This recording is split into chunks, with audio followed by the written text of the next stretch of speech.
Let's play ball! Thank you.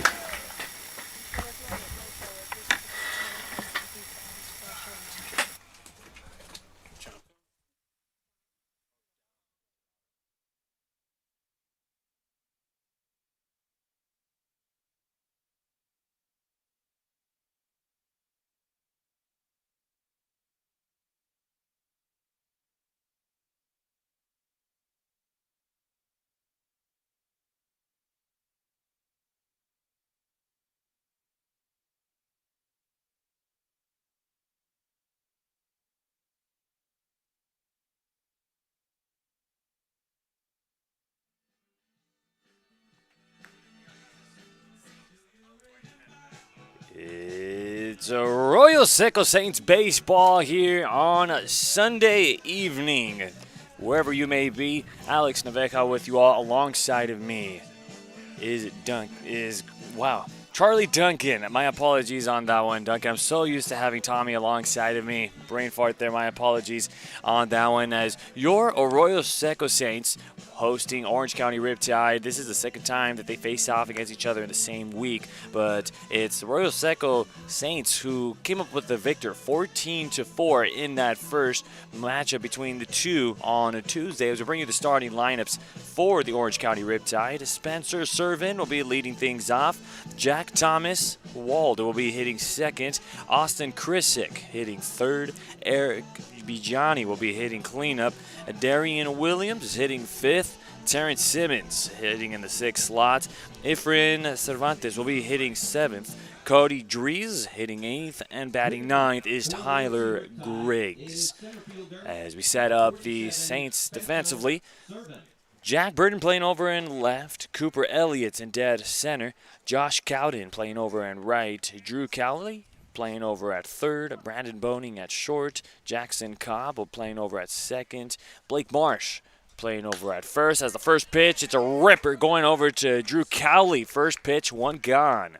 Now batting for the OC Riptide. As we continue on with the defense for the Saints, Marsh over at first. Behind the dish is Bo Willis. And on the mound is the junior right-handed pitcher, Jack Baird. 6'4" frame on the bump, weighing in at 185 pounds, from Parker, Colorado, originally from Legends High School from Pepperdine.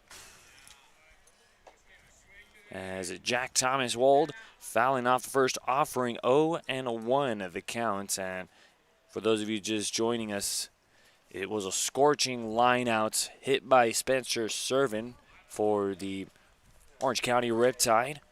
As we have an even count at the plate, 1 ball, 1 strike against Jack Thomas Wald.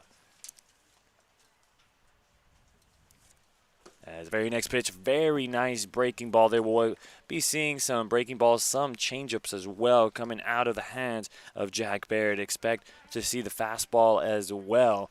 Has a nice little arsenal of pitches and has had quite the appearances on the mound as he gets Jack Thomas Wald to swing and miss and goes down on strikes. And Baird, as you said, has a full arsenal to work with here, Alex.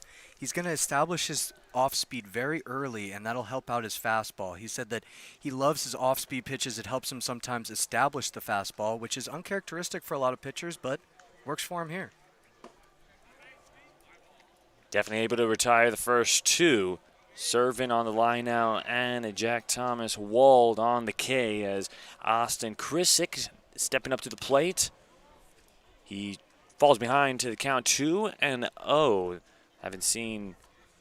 Still haven't seen Baird trail in the count this evening. First time for everything. The last appearance that Baird made as there's a broken bat. High chopper going over to third. It's Boney that has to come after it and gets the out. 3 up, 3 down for the Orange County Riptide as we go to the bottom of the first inning as you're listening to Arroyo Seco Baseball on the Saints Radio Network.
Jack Baird able to put away the Orange County Riptide in order in the top half of the lineup as we bring you the starting lineups for your Arroyo Seco Saints. As we have Drew Cowley in the top of the lineup, Brandon Boning hitting second, Josh Cowden hitting third, Peyton Lewis in the cleanup spots, Bo Willis hitting fifth, Jack Burden hitting in the sixth slot, Cooper Elliott hitting seventh, Blake Marsh hitting eighth, and last but not least, batting ninth is Jackson Cobb.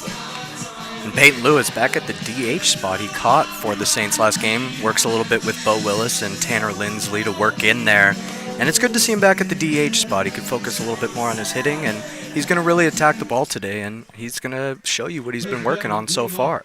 Absolutely. We'll be keeping an eye out on Peyton Lewis as we bring you the starting defense for the Riptide. Terrence Simmons in left, Spencer Servin in center, Austin Krisick in right, Tyler Griggs over at third, Efrain Cervantes playing over at short, Darian Williams over at second, Jack Thomas Wald at first. Behind the plate is Eric Bijani, and on the mound is Nikhil Galatis. As he falls behind the count to Drew Cowley, 2-0 the count. First three batters that came up for the Orange County Riptide. Servin was retired on one pitch as here's a drive over to deep right center field, and this one, you could say goodbye to that one. It was a 2-0 fastball right down the middle. Drew Cowley was able to drive that one right over the right center field wall, showing no problems. And just like that, with one swing of the bat, it's your Arroyo Seco Saints 1-0. And how about that red-hot start out of Cowley, out of the Saints, just what the doctor ordered for this club that has lost 6 out of their last 7 now with yesterday's loss. Something that they're going to want to improve on moving forward. And an aggressive approach indeed for the Arroyo Seco Saints. Trying to get over a hump, have lost the last 4 ball games. And this would be a big opportunity for the Saints to be able to get some runs here early on in the ball game. 1-0 now in favor of the Saints.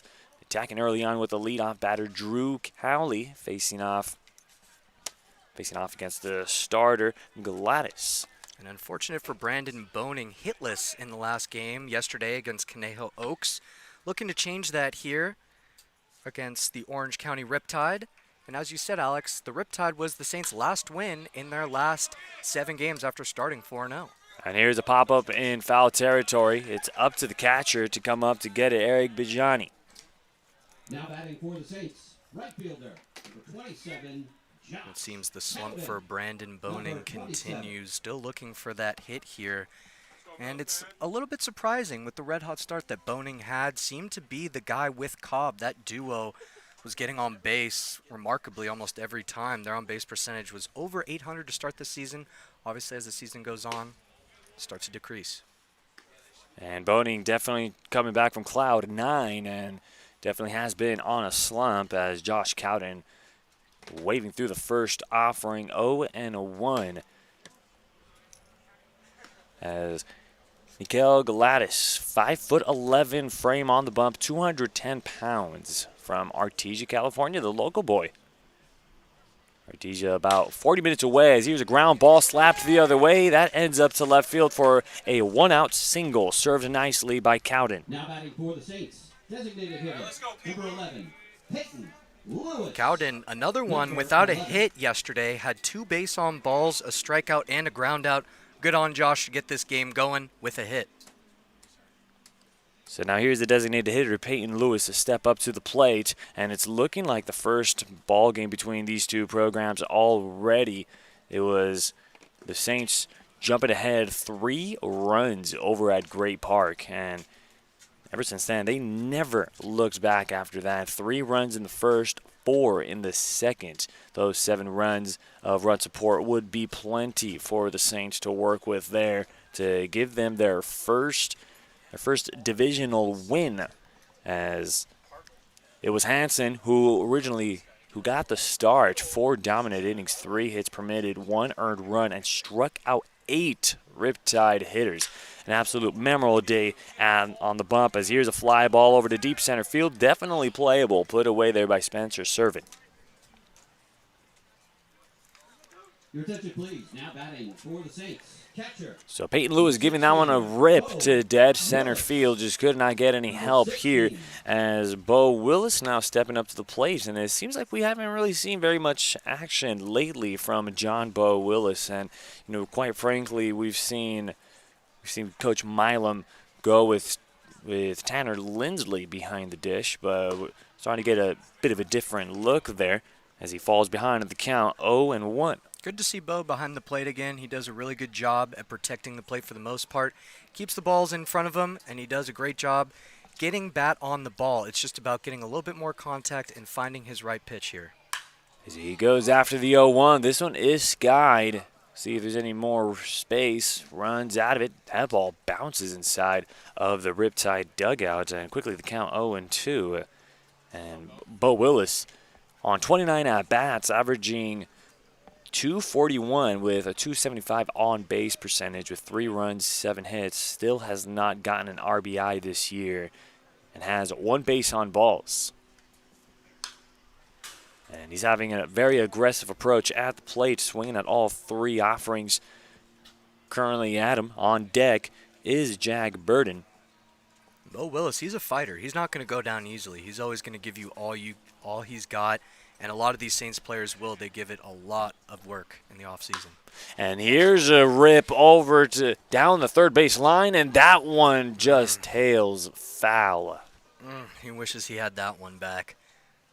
Great shot out there down the left field line, and just unfortunate to barely get left of the foul ball line. And unfortunate for Bo, he's going to keep going here and see if he could do something here on this 0-2 count with 2 outs. Can probably shorten up his swing here and try to get some contact.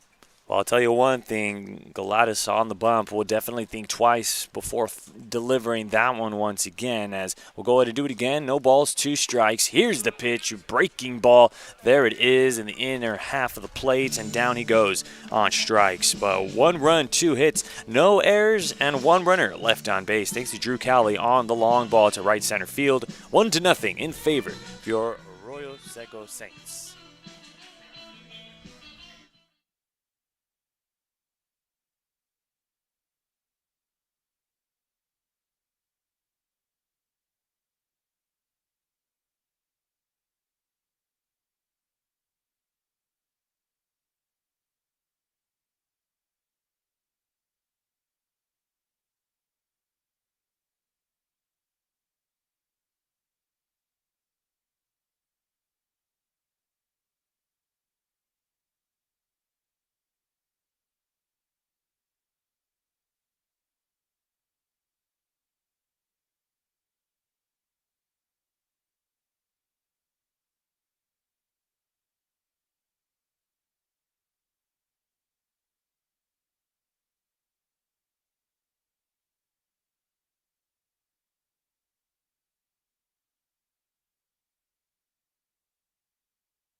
Drew Cowley able to get the Saints on the board in the bottom of the first inning with one swing of the bat, as Jack Baird will be back on the bump with a run of cushion of a lead. His first inning of work only delivered 8 pitches to put Servin, Wald, and Krisick away, as we'll have the 4, 5, and 6 hitters coming up here for the Riptide, as Eric Bijani will be stepping up to the plate. The first one is a ground ball sharply hit right past the diving shortstop Boning, and that one ends up in left.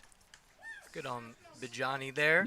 Big man, 6 foot, out of University of Las Vegas. Local boy from California, Yorba Linda. And he's got the second inning going here for the Orange County Riptide. So they successfully get the leadoff batter on. Here is a Darian Williams stepping up to the plate, as Jack Baird, has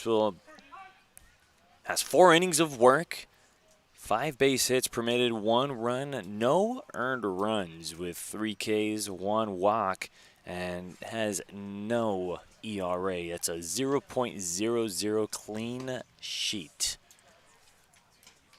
And Baird will be trying to maintain that clean sheet, unlike Garnett, unfortunately for him.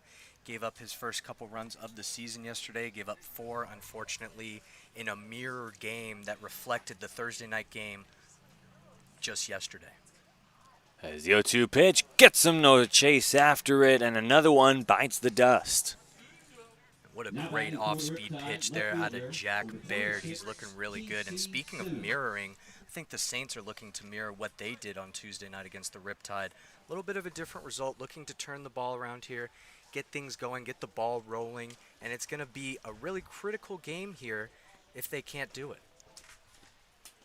Tuesday's game was definitely a great day offensively, and able to get 14 runs on the board. That is the most runs that they have scored in a game to start off this week.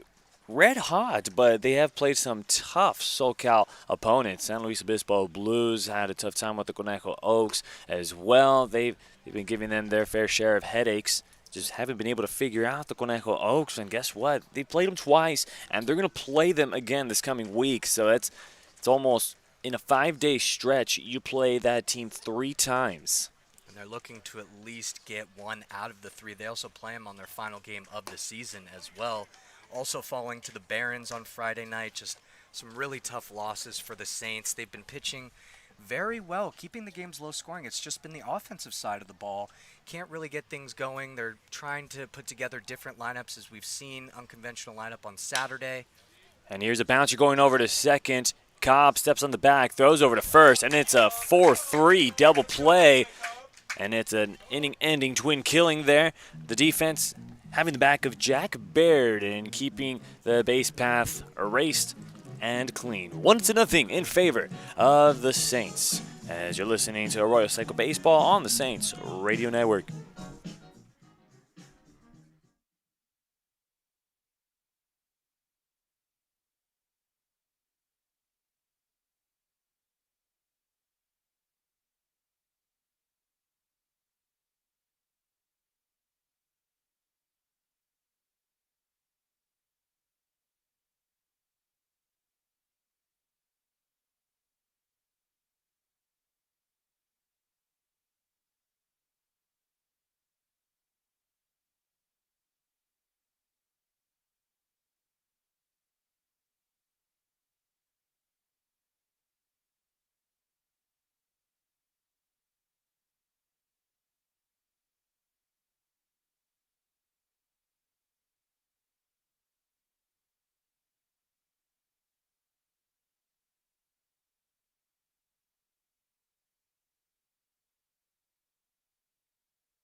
Another quick inning there for Jack Baird, and keeping full composure on the bump as we go to the bottom of the second inning. We have Burden, Elliott, and Marsh due up here for the Arroyo Seco Saints. It's Jack Burden is stepping into the plate, showing bunt early, pulling back the count 1-0.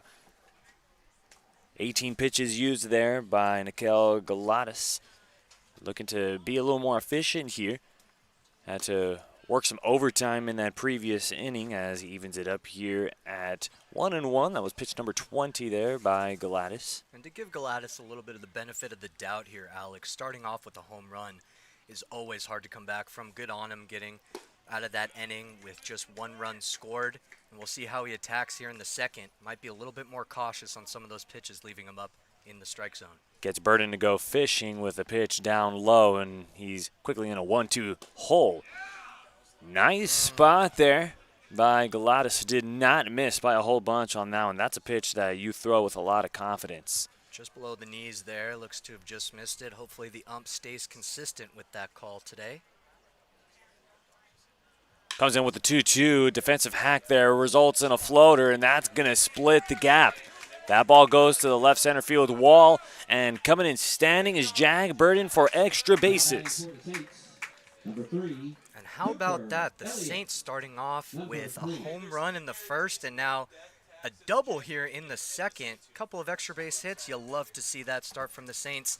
And really, you love to see that their offense is coming alive again. We saw at the beginning of the season, hitting seemed to be contagious, and it just spread like wildfire. And now it seemed to have slowed down. We're getting this back here today. Hopefully it continues. And we were talking about it before the broadcast, Charlie. This was a lineup that we really liked to see from the Arroyo Seco Saints. No disrespect at all, but this is a lineup that has a lot of guys that can drive in a lot of runs, can do a lot of damage on the board. And at this point, for the Saints, you really got to put up the best lineup that you can put up there, because at this point, you're below 500 right now. You're 5-6 because of a 4-game skid that you're riding on right now. So it's Cooper Elliott that is at the plate at the moment with an RBI opportunity in the bottom of the second inning, 1-0 in favor of the Saints on the solo drive by Drew Cowley. And here's a crack over to right field, and unfortunately, runner's going to have to come back. Jag Burden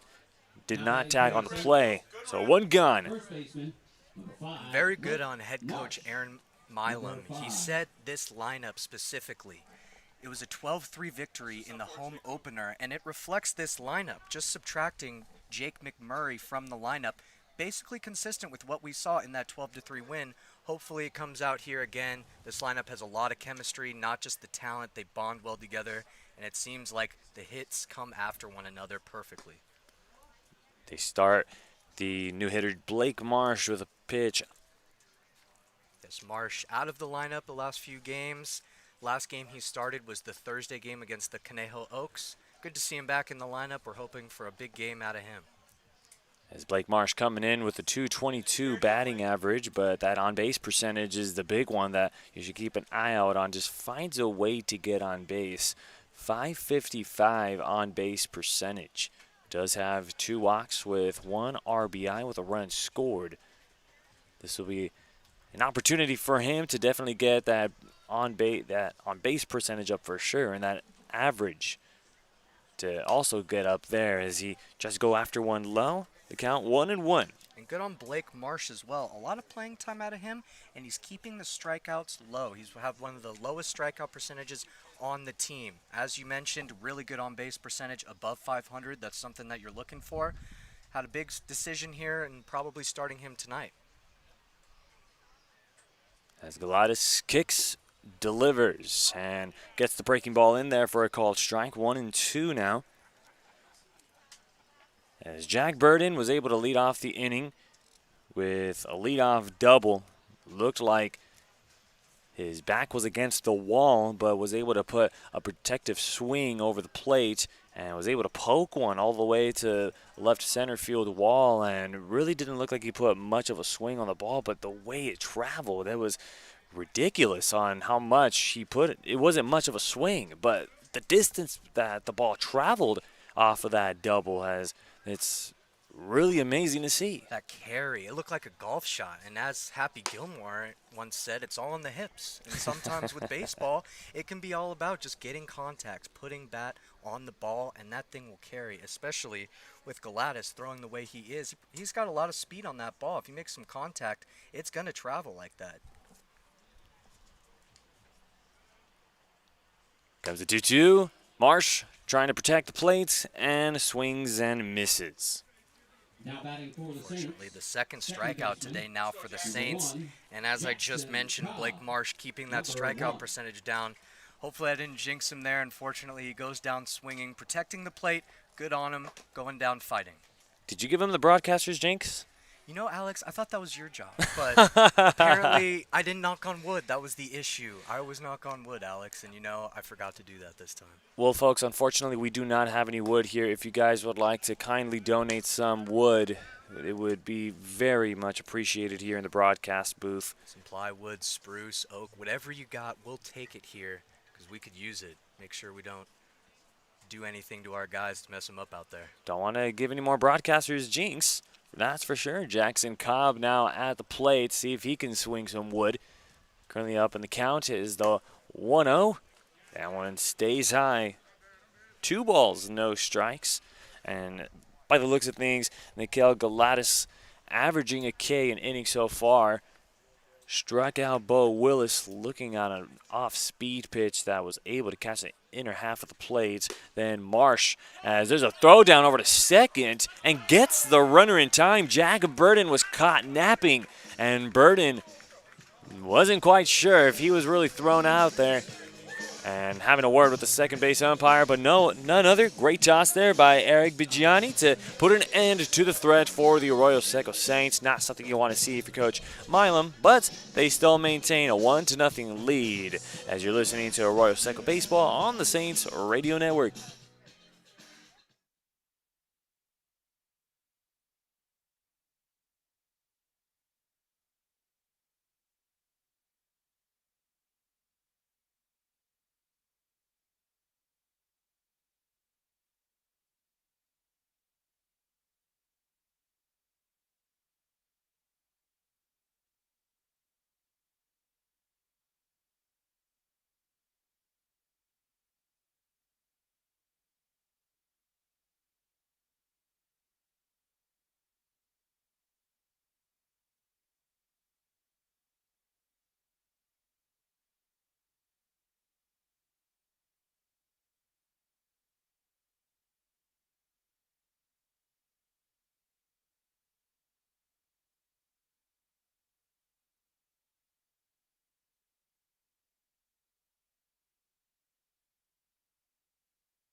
So poor base running there by the left fielder, Jack Burden, who was thrown out over to second. But again, just a tip of the cap to Eric Bigiani for paying attention to that and seeing the big lead over at second. As we're here in the top of the third inning, Alex Naveca with you guys alongside of me is Charlie Duncan as there's a ground ball over to short and Boning able to put him away.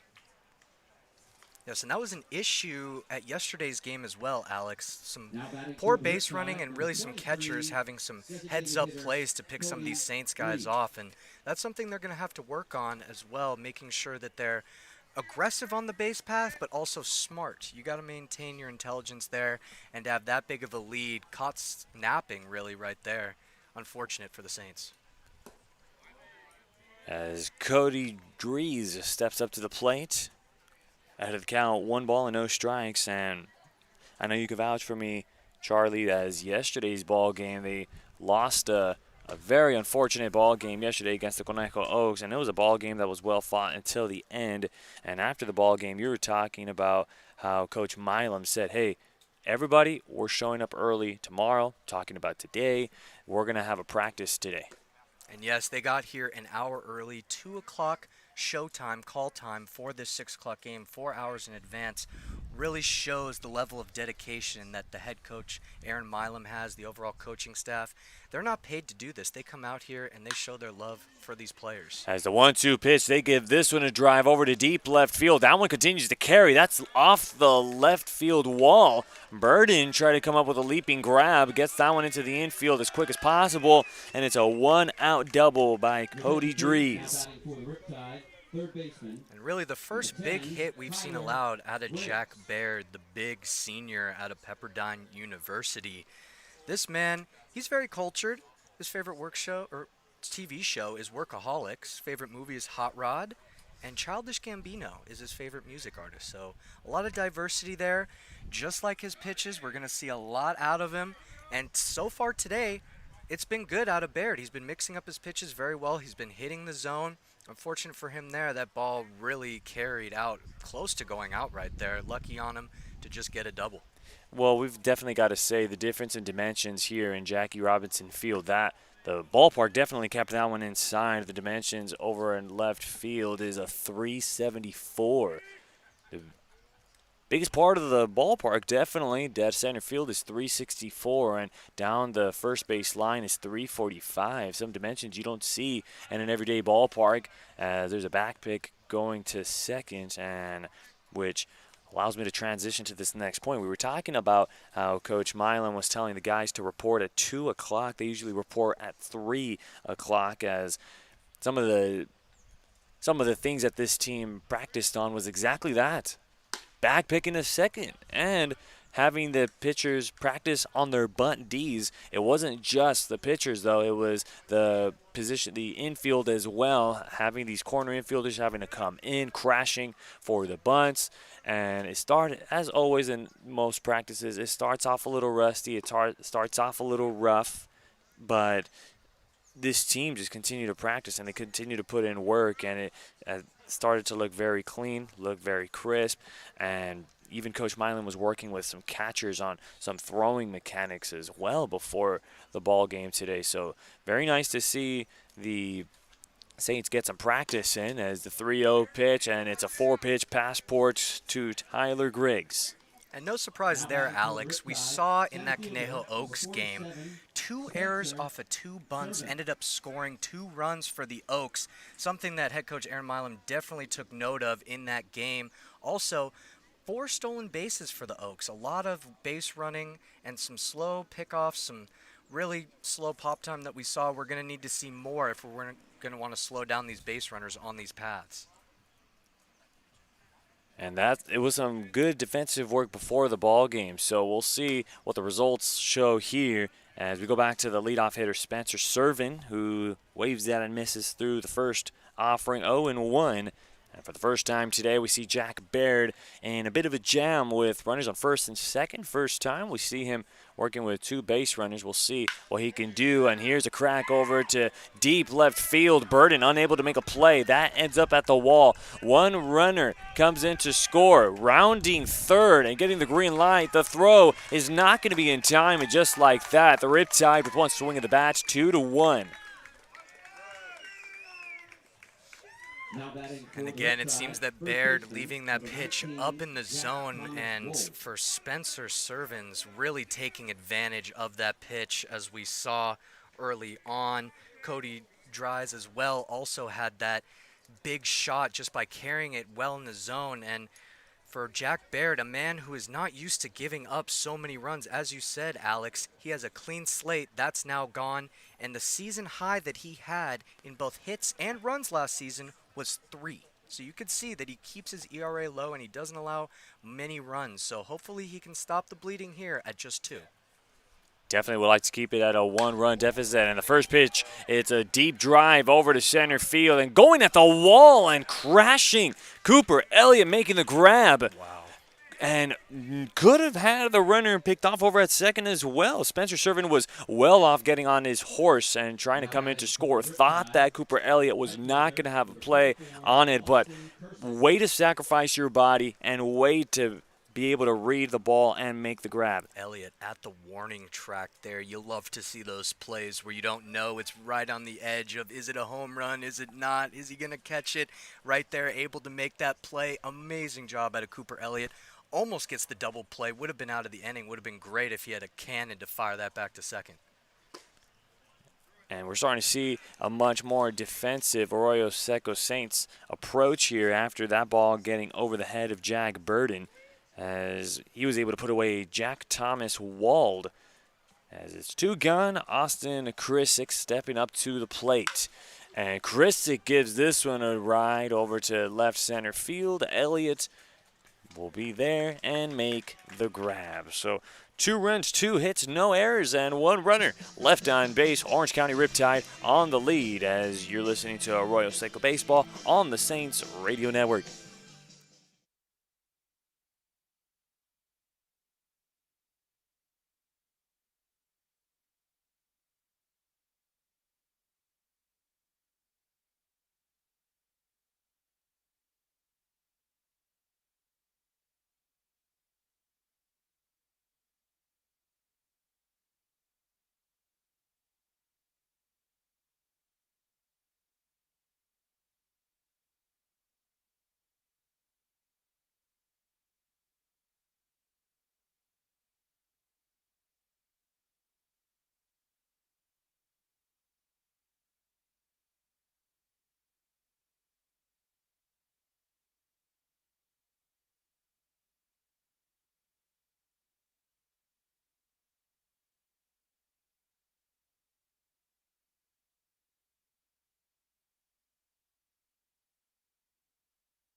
Second baseman. Riptide able to capitalize on a 1-run lead, putting a 2 spot on the top half of the 3rd inning as Jackson Cobb will come back to the plate and was interrupted mid-at-bat after Jack Burden getting thrown out at second. And it'll be Nikhil Galatas who will be having a 1-run lead. Cobb goes after the first one. This one's well out of play, 0-1. And you know that's got to feel good for Galatas coming out of the first inning, down 1-0. His team gives him some run support here. He now has that 1-run lead. Let's see how he handles that. And so far he's dealing it pretty well. Up in the count now, 2 strikes against Jackson Cobb. And he's going into this inning with 32, make that 34 pitches delivered already. And here's a chopper going over to second. This could be troubled as Jackson Cobb was racing down the first base line, but he's put away 4-3. Now batting for the Saints, third baseman, number 21, Drew Cowley. So 1 gun, back to the top of the order we go with Drew Cowley, and he was the one that got the offense going for the Arroyo Seco Saints. Got a pitch that he could drive, and it drove it right over the right center field wall. And so far, that's the lone run that he has to show for it. As he chops one, this one is going to stay fair. Wow, good on Galatas there. Heads up play, staying inbounds and making that easy touch on first base.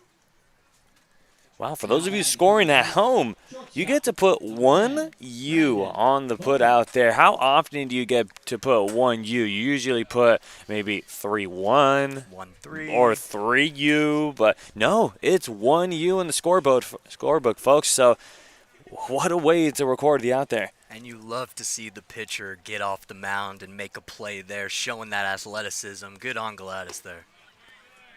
As Brandon Boning, they offer him with a breaking ball, the count 0-1.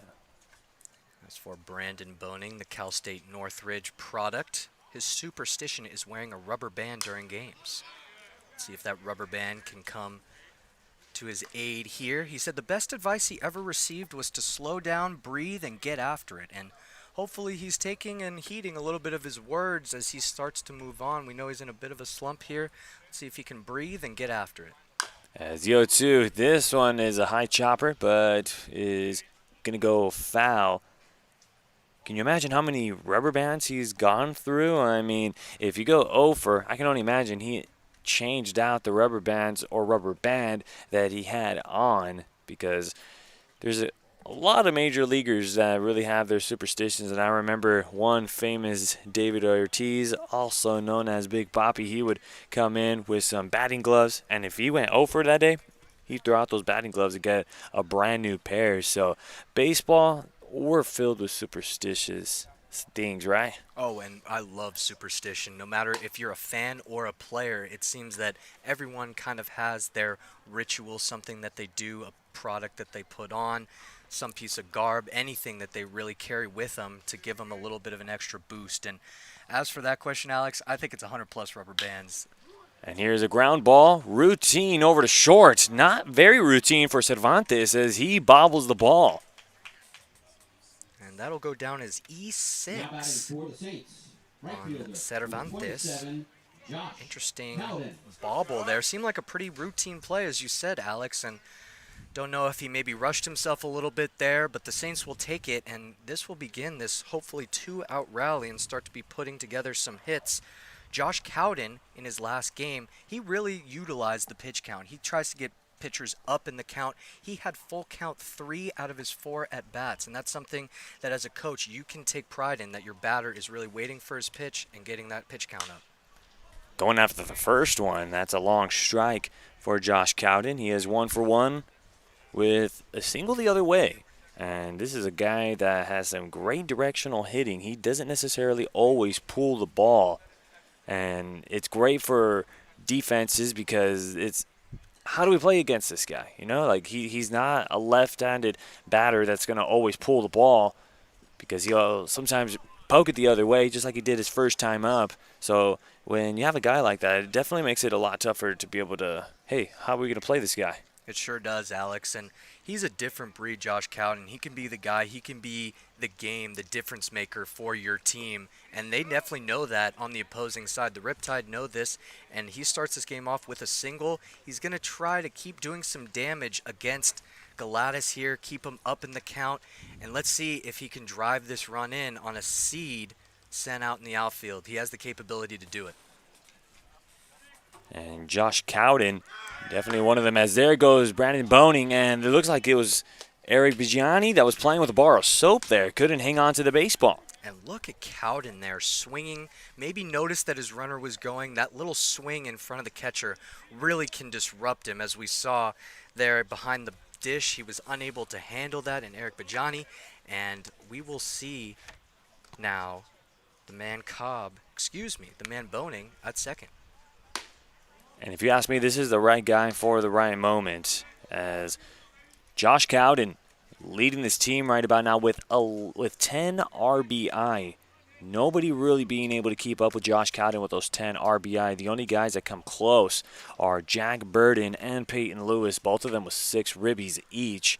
And Josh Cowden could be that season-long RBI leader as the 3-2 pitch. That's a great spot, but no cookie. And what did you just say there, Alex? 3-2. I just mentioned Josh Cowden loves to get deep in the count. He will take these pitchers 6, 7, 8 pitches deep in and at bat. That's unheard of. That's almost a full inning for some major league pitchers. As we saw in the first inning, our guy, Jack Baird, he only took 8 pitches to get through that entire inning. And you got a guy, Josh Cowden, who can do that in one at bat. That is really dangerous here for the Saints and something that they're going to continue to profit off of all season long. And making things happen here with 2 outs, and definitely errors will definitely bite you in the rear end, especially like an offense like the Saints. Despite them being in a slump, sometimes that error is enough spark to light up the fire to get them going offensively, as you have a dangerous Peyton Lewis stepping up to the plate, and he has an opportunity really to get out of this slump that he's enduring at the moment right now. And if you really look at Lewis's numbers, it's not the prettiest of numbers, but all of the damage was done very early on in the season. I'm talking about game 1, game 2. He's batting south of the Mendoza line right about now, and he's trying to work his way back up with every at-bat, and at this point he's really just trying to make a name for himself here in this team. The Mendoza line, something that you either want to be well above and just unconsider that, because you want to be above it and consider yourself an elite player. That really defines you as a hitter. That Mendoza line has come to be used in baseball terminology. And now for Peyton Lewis, having 27 at-bats so far this season, to have that low of a batting average is something that he's going to want to work on. 2-1, misses below the knees. And he has a very hitter-friendly count. 3 balls, 1 strike. It is 2-1 in favor of the Orange County Riptide. A 2 spot in the top half of the inning. The 1 run for the Saints came on a solo home run by Drew Cowley. And they're threatening here with 2 outs as a 3-1 pitch. And here's a little deck far going over to center field, but it's well played there by Spencer Servin. Another fly out there for Peyton Lewis. Unfortunate, still looking for his first hit of the game. Saints, unfortunately, leave 2 runners on again, Alex, something that they're really trying to avoid. And it's no runs, no hits, 1 error, and 2 runners left on base. 2-1 in favor of the Orange County Riptide as you're listening to Arroyo Seco Baseball on the Saints Radio Network.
Your attention, please. Leading off for the Riptide. Arroyo Seco Saints missing out on an opportunity with a pair of runners on base and trying to capitalize with 2 outs as we go to the top of the 4th inning. 2-1 in favor of Orange County as they'll have the 4, 5, and 6 slots coming up. Bigiani, Williams, and Simmons in that order.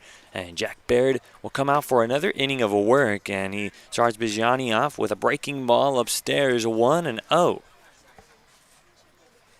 And Baird trying to make up for that last inning, giving up 2 runs. And he's going to try to settle in here and make sure that he maintains this 1-run disadvantage for the team. Sometimes one of the most critical times to pitch is when you're down by 1 or 2 runs. You don't want to have the floodgates open and all of a sudden you're down by 5 or 6 runs. And he gets Eric Bigiani to chase after that one low. 1-2 now. And that, even though it doesn't show on the scoreboard, and that error played by Efrain Cervantes, it made the starter Galatis work a little extra overtime as there's a jam shot popped up in the infield as a trio of Saints come after it, and it'll be Blake Marsh putting it away. Now batting for the Riptide. And as we were talking about it before, that error actually came expensive. Maybe not runs expensive, but it really did make his pitch count climb to a very 55 pitches already. And he's only through 3 innings of work. And you know, you and I, once you start going over that mark this early in the ball game, you could definitely see the Riptide maybe start thinking about, hey, let's keep that in mind. Maybe we'll have to start getting the bullpen aware. And they definitely should, as most of these pitching coaches are keeping the limit around 70 to 80 pitches. So probably only 1 more inning out of Galatis. They're going to have to start warming somebody up, getting something going, because they don't want him to go above his limit, and you especially don't want to piss off any college coaches. That's a definite certain. A lot of these guys have specific instructions more about the pitchers. As pitchers, maybe sometimes they have an innings limit, pitch count limit. These are all things that they definitely are very aware. Coaches are very okay with their players playing. And there's a line drive right off of Jack Baird.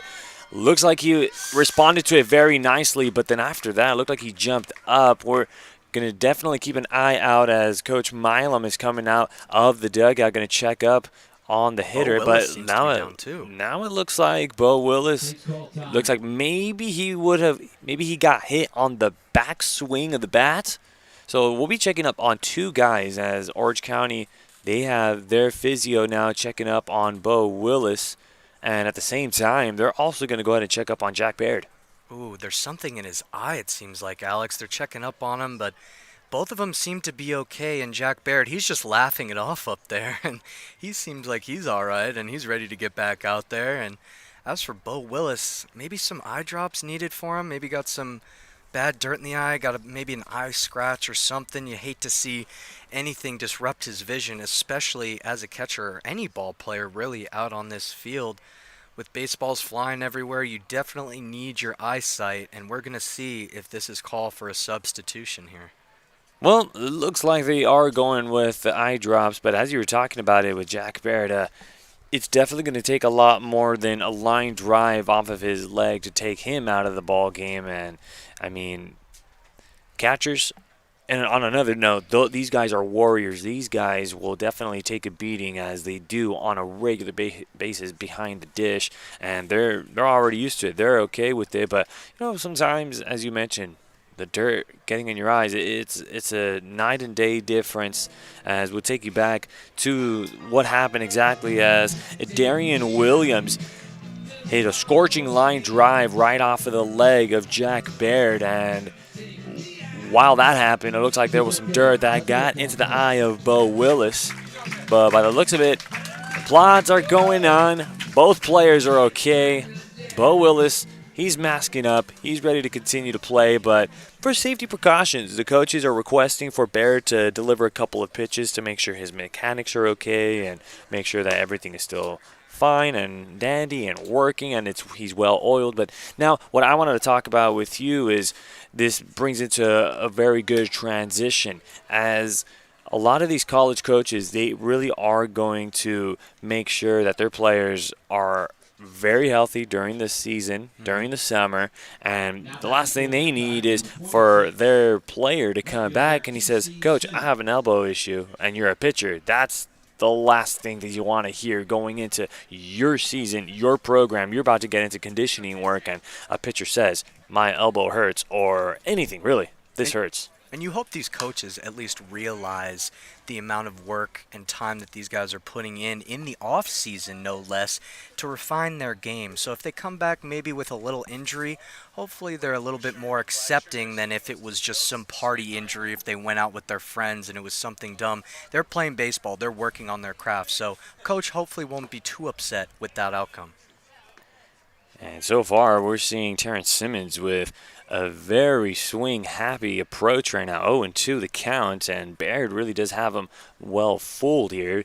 And as we mentioned, a lot of these coaches, they're in favor of these summer ball leagues and them getting better in their craft and improving and coming back to the fall better than ever. But, of course, they all come with restrictions. A couple coaches, well, like we mentioned, the pitch counts, the inning counts and such, and it's something that they definitely keep a sharp eye on.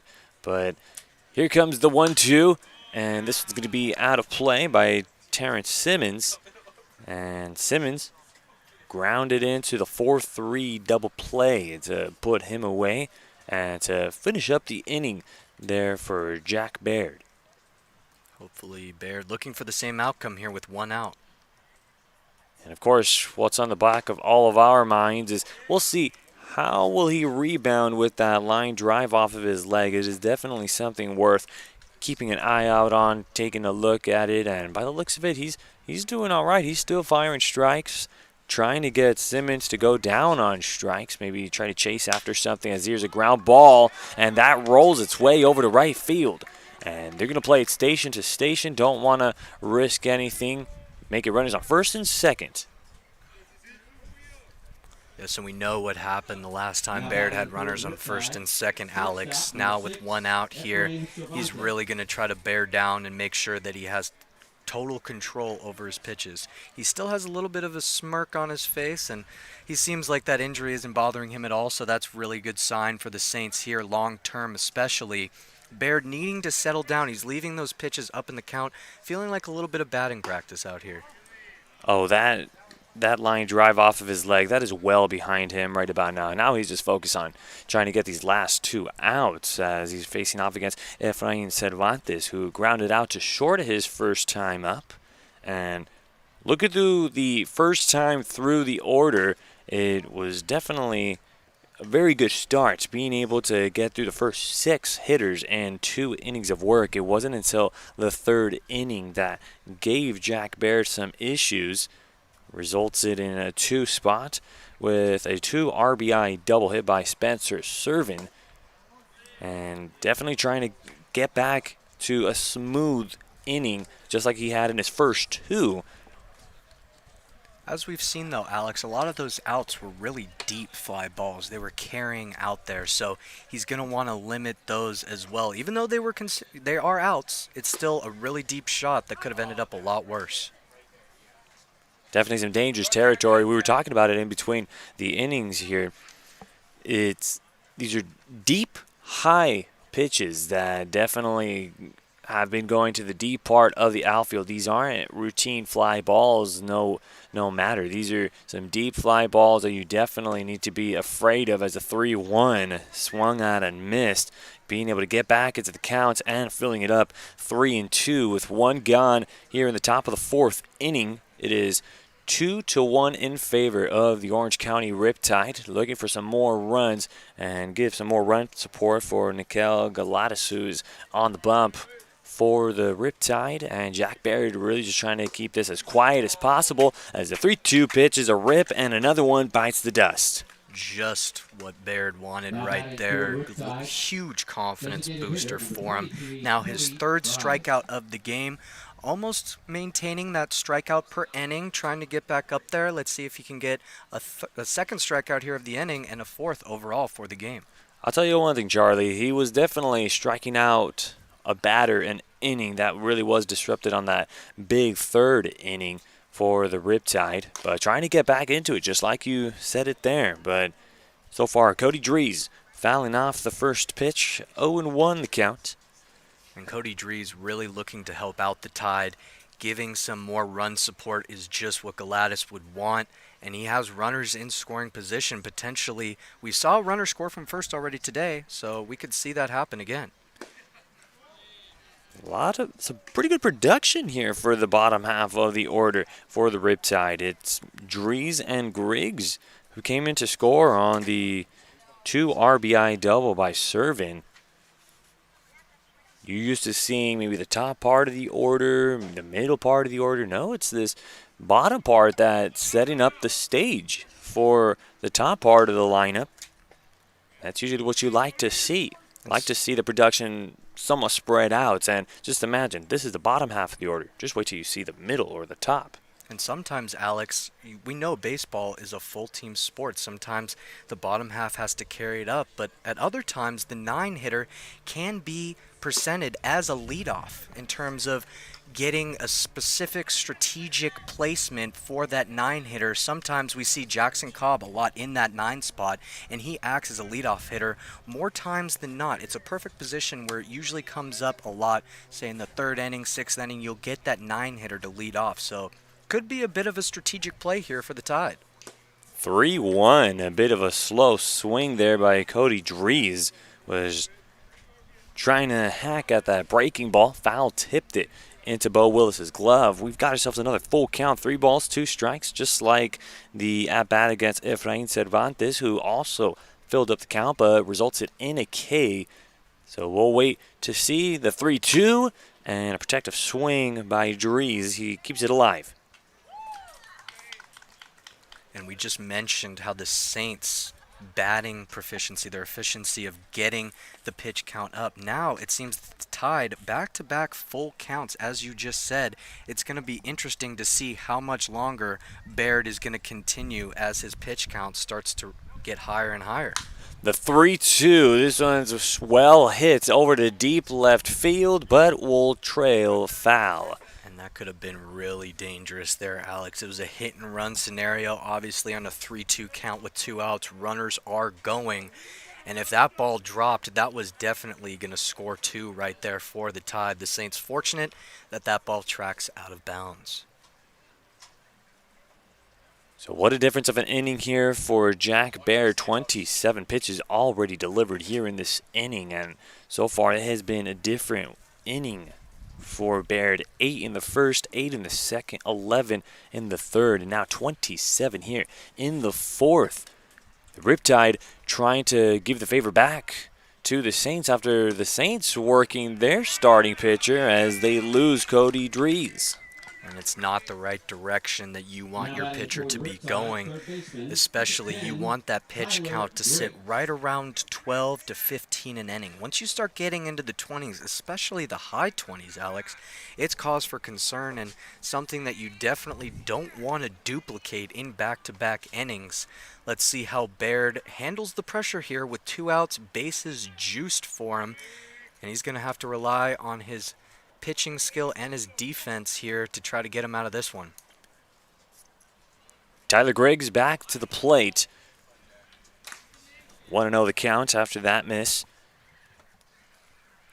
The last time that Jack Baird took the mound was against Palm Springs Power when 2 innings of work, 2 base hits, no earned runs, no base on balls, and 2 Ks. And getting an opportunity to start here in a mammoth of a swing there by Griggs, evening up the count 1-1. And tell you one thing, he's thinking about making it a 6-2 ball game with that huge swing.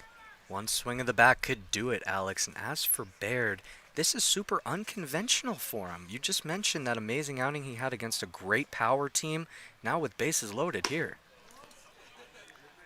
And he's been having base runners consistently all game, it seems like. He's been pitching out of the stretch almost every inning since that second inning. Even in the second inning, allowed a base runner, fortunate to get that double play. So only 1 inning he's completely pitched out of the windup. 2-1 and fouled back. Just 1 strike away from getting out of this one. And that was pitch number 60 here for Jack Baird. And 60 pitches, if he can get out of this one, that's not bad. That's an average of just a little bit above 15. So if he can get this out right here, he might go another inning. 2-2. That one is a fly ball over to left field. Jack Burden didn't really have to move a whole lot over and left. Makes the grab, and it keeps the Riptide quiet. No runs, 2 hits, no errors, and 3 runners left on base. 2-1 in favor of the Orange County Riptide as you're listening to Arroyo Seco Baseball on the Saints Radio Network.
Back to action here in Jackie Robinson Field as Jack Baird was just able to get out of a jam that was looking very dangerous in the bottom of the top of the 4th inning.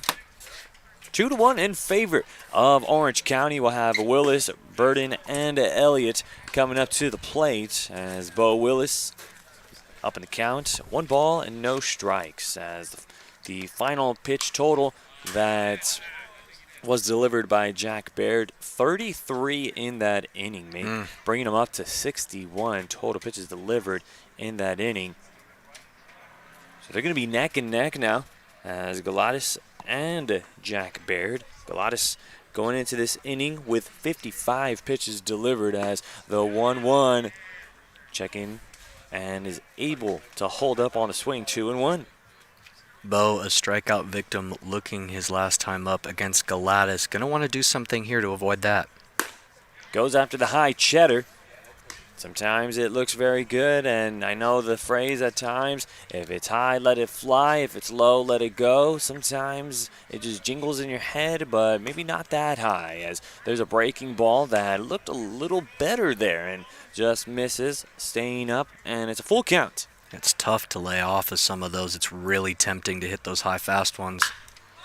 As Willis gets under this one, it's going to stay in the infield. Now it's going, looked like it was going fair, then it goes, it looks like it was going foul, then fair, and it's Tyler Griggs that will make the grab. That classic teeter-totter play. Which way is it going to lean, foul or fair? And you just don't know really until you see those players situate under the ball and start that campsite, build their fire, and get a nice catch there over at third base. Very nice play there.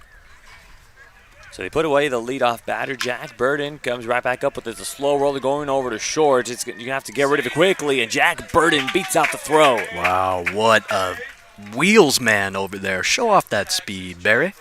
The Flash running down first base like he had some purpose. And we talked about bunt defense. Maybe they throw in a little bunt offense there, Alex, before the game today. Clearly right here, you know, with one out, you got to get a base runner on, and that did just that. And Jack Burden, he can fly. He has a lot of stolen bases in his collegiate career, and he's going to see if he can show that off here with being on first base. To answer that question about stolen bases, he does have 2, so we'll keep an eye and see if they let the rabbit loose here as Cooper Elliott steps up to the plate. And here comes the red-hot part of the offense for the Saints as Cooper Elliott stepping into the box, 321 average, 607 on base percentage, and really forcing him, always finding a way to get on base. A pair of throwdowns over to first, very aware of what Jack Burden could do on the base path. But Cooper Elliott definitely is a guy that you should keep an eye out on. Very exciting to watch here on the baseball field. Always making things happen, and that is a shot going over to right field, and it'll be runners that keep going. They're going to take additional real estate as that one gets away from the right fielder. Jack Burden is rounding, and he comes in and able to go around the tag. Jack Burden, look at that did speed, not stop, was trying to come in to score from first, showing off the wheels. Now batting for the Saints, first baseman, number 5, Blake Marsh. Number 5. And that's just what the Saints needed right there to kick this into gear.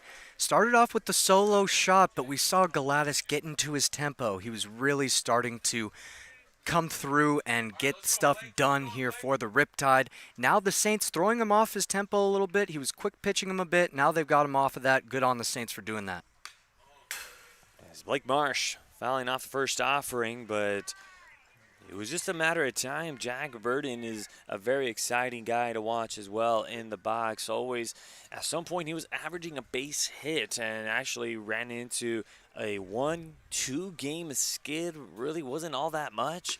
And now we're starting to see that a little bit more. Burden now with a pair of base hits tonight. Cooper Elliott, like we mentioned before, that was a guy that is must watch in a night in, night out basis. And this is a guy that makes things happen as Blake Marsh with an opportunity to get an RBI here as time is called. And it looks like it's a balk.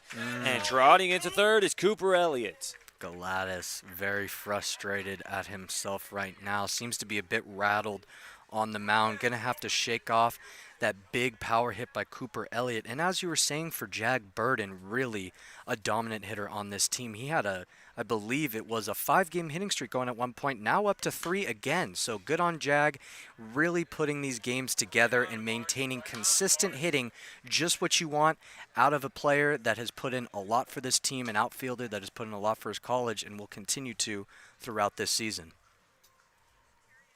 Very exciting player to watch indeed, as the 1-2 slapped the other way, but will go foul. All knotted up at 2 here in the bottom of the 4th inning. An RBI double to do it to equalize the game by Cooper Elliott as the 1-2. That one will be out of play as well. And good on Blake Marsh there. You know, he's trying to fight, making sure he doesn't strike out again. He's been really good at protecting the plate. And the Saints really doing a great job of continuing to get this pitch count up. I don't know how much longer Gladys is going to go. 1-2. Trying to get Marsh to chase. He was put away on strikes his first time up. We're starting to see the stadium lights in effect here as there's still plenty of sunlight left. And something worth mentioning is Darian Williams over there at second having to use his hand to shield his eyes to be able to see the ball better. And for the most part, most of the field is in sunlight except for the mound, the batter's boxes, as Marsh able to check his swing there. And it's a 1-out base on balls. And that is just a perfect example of the discipline that these Saints batters have.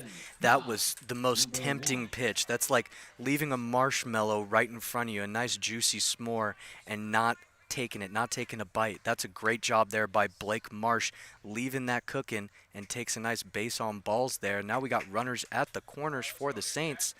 And it's a beautiful night of Sunday night baseball here, Alex, at Jackie Robinson Memorial Field. Nice 74 degrees as the lights come on, you just said. Can't get any better. Just one of those nice Sunday night baseball games. I'm sorry, folks, we are not ESPN Sunday Night Baseball, but we are bringing you Saints baseball on Sunday nights, all tied up at 2s. The Saints are threatening and wanting some more runs here in this inning as Jackson Cobb at the plate. 1 ball and 1 strike with 1 gone. It's Cooper Elliott at third. Was able to advance on the block, and Blake Marsh over at first. As the 1-1, Cobb gets under it, and will go foul. Was going after a pretty low pitch there, but Cobb really enjoying those low pitches. Sometimes if you can get a hold of those low ones, it's a very nice little piece. You're able to get the backspin of the ball as he hits a slow roller over to first. The toss goes to second to get the lead runner. No chance to get Jackson Cobb, but he does his job, gets the go-ahead run to come in to score. It's 3-1. Speaking of hitting those low ones, Alex, it's amazing what Vladimir Guerrero did hitting a home run off of home plate. Talk about low. I mean, that is in the dirt.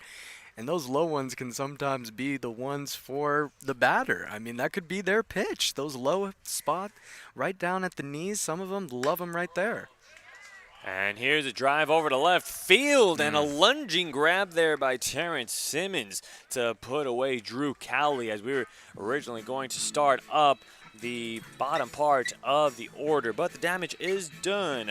It's 2 runs, 2 hits, no errors, and 1 runner left on base. 3-2 in favor of the Saints as you're listening to Arroyo Seco Baseball on the Saints Radio Network.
Welcome back to Jackie Robinson Field. Alex Naveja alongside of me is Charlie Duncan as we go to the top of the 5th inning.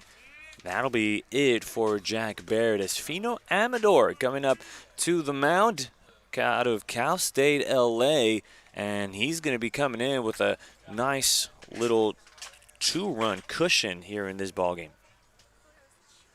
And a real great job out of Jack Baird. 4 innings pitched, 5 hits, 2 base on balls, 3 strikeouts, and 2 runs earned, as he will get the no decision here today. Amador having that luxury as here's a fly ball driven over to left center field, and it's Cooper Elliott looking like Superman right about now, but the ball rolls out of his glove, swooping in out of nowhere over there in center field. And now they're going to check up on Elliott over there in dead center field. Not something you want to see. And, wow, we've already seen this is the 3rd Arroyo Seco Saints player that has gotten injured or somewhat time has had to be called to be having to evaluate him. And a bit of chatter from the fans and the dugout here.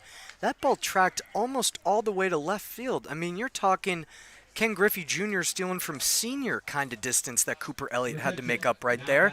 It's surprising that Jack Burden didn't just call him off. It seemed like an easier play for the left fielder to make and an unnecessary potential injury for Cooper Elliott.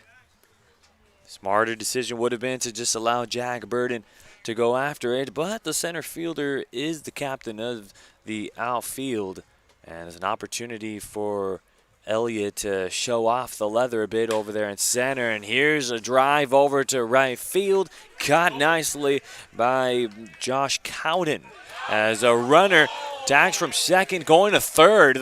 It's a good toss and is able to beat it out. And a lot of disagreement from the Saints dugout. Head coach Aaron Milam having a word with the third base umpire. He thought it was definitely an out there at third. A really great throw out there from right by my man Josh Cowden. Something that we're used to seeing out of Cowden. A lot of great rocket throws to try to get people either at third. He had a throw out at home last week. An amazing job by Burden to continue to throw these long bombs, and hopefully we can continue to get those calls that he's been used to seeing. An unfortunate one there. Just like that, the game-tying run 90 feet away as there's a pitch in the dirt, and it's the hitter Austin Krisick at the plate. He is currently 0 for 2 with a grounder to third and a fly out to center. Just to backtrack a bit, Alex, my man Baird finished with 61 pitches, and for this game, a 4.5 ERA. We don't know how that factors into his clean slate overall for the season, but just for this game today, a 4.5, maybe balancing out, depending on the innings pitched, to maybe 1 or 2 overall for the season. But that's what he looks at for today. Let's see how Fino can continue the work. Fino looking to hang on to this 1-run lead, as Fino Amador, 5'9" on the bump. The sophomore weighing in at 170 pounds, and here having the fortunate to pitch here in Los Angeles, California, originally from Alexander Hamilton High School. And really, with baseball, you get the most diverse athletes. They come in all sizes, tall, short, skinny, big, bulky, athletic, so many different things that you get out here, and that's why it is America's pastime. Anyone can come out here and play it. These grinders out here that come out and really show you what they got. As a 2-2 pitch gets that one by Krisick, and it's a big time out here in the top of the 5th. And just what the Saints needed. Having just 1 out there with a runner on third is very dangerous. With 2 outs, you can make a nice play over at first and get yourself out of the inning without having to worry or concern yourself with that runner at third going home with 1 out. So able to get back-to-back outs here. It's Eric Bigiani as he gets under one. And it's going to shallow right field, and Jackson Cobb able to put him away. So no runs, 1 hit, no errors, and 1 runner left on base. Still remains with a 3-2 lead in favor of your Arroyo Seco Saints as you're listening to Arroyo Seco Baseball on the Saints Radio Network.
Welcome back to the action here in Jackie Robinson Field.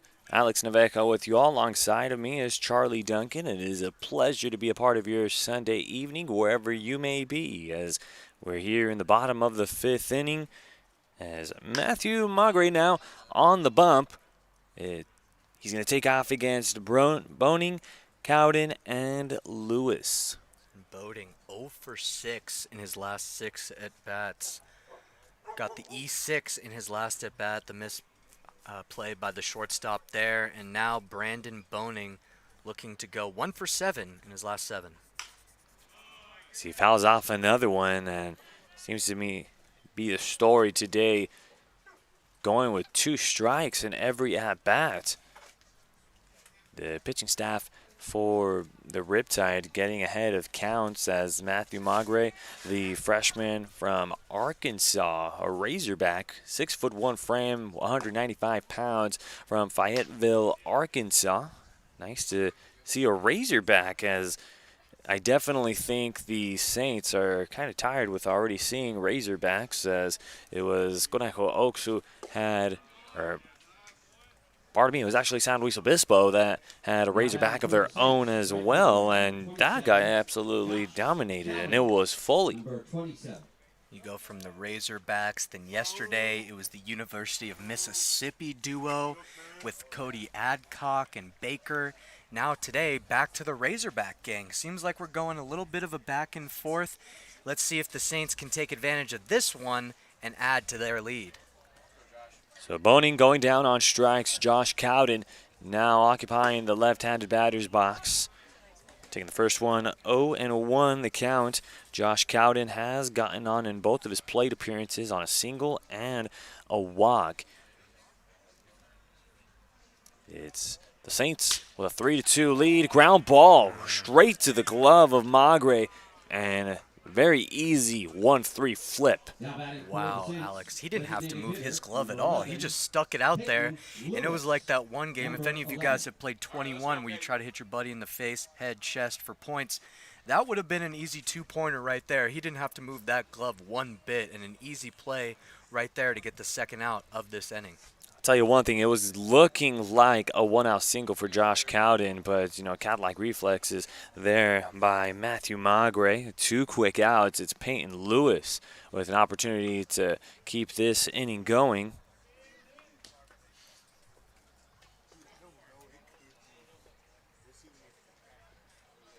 Peyton. And we've seen an aggressive approach so far from these Riptide pitchers, just allowing 3 runs. Let's see if the aggression continues. As the 1-0 pitch, it's a blooper. That'll be flipped over to left field for a 2-out single there for Peyton Lewis. And I know you and I are thinking the same thing. He is sighing of relief right about now. He can finally relax. He got his base hits and was actually in a drought for quite some time. Yes, he was, Alex, even longer than what I just said for Brandon Boning. Peyton Lewis looking for a hit in his last 8 at-bats, finally gets one here. Really good on him to get that momentum going back in the right direction. And, he played catcher yesterday. He's back at DH today, and I had a feeling, Alex, I said at the top of the broadcast that he was going to do it today, and good on him for proving me right. And he did. He must be listening to you, and he said, "Hey, Charlie, I'm going to get a base hit today." No love lost between me and Peyton Lewis today, Alex. He's showing that he can listen to instructions from the broadcast team and as well as his head coach as well. Don't worry, Aaron. I'm not here to take your job or anything. I'm fine just where I am. No balls, 1 strike for Bo Willis. It's a 3-2 ball game. Arroyo Seco with the lead. It's a swing, and it's going to be fouled there at the plate. The ball looked like it was going to roll away from Bigiani, but home plate umpire calling it foul. And Alex, we were worried about Jack Barrett, how that hit off his leg might impact him. Back to Bo Willis, we know that he was having some issue with his eyes, and that could be a little bit of a factor here at maybe what he's swinging at. He might be a little bit blinded from that cut or whatever was affecting his eyesight. 0-2 goes with a wild miss upstairs. 1-2 the count now. Really good eye there from Bo Willis, laying off that high cheddar. We've seen it tempt a lot of batters so far today. And for these Saints hitters now, they have a new pitcher in the ball game. It's time to get that pitching count up and really make use of all of your at-bats. There's another one out of play for Bo Willis. And realistically, just trying to keep this inning alive as much as possible. We've already seen the Saints go off with a 2-out rally. And trying to continue on, get as many 2-out rallies as possible. As the previous game against the Conejo Oaks yesterday, the Saints were able to go up 2-0 in the first 2 innings of work.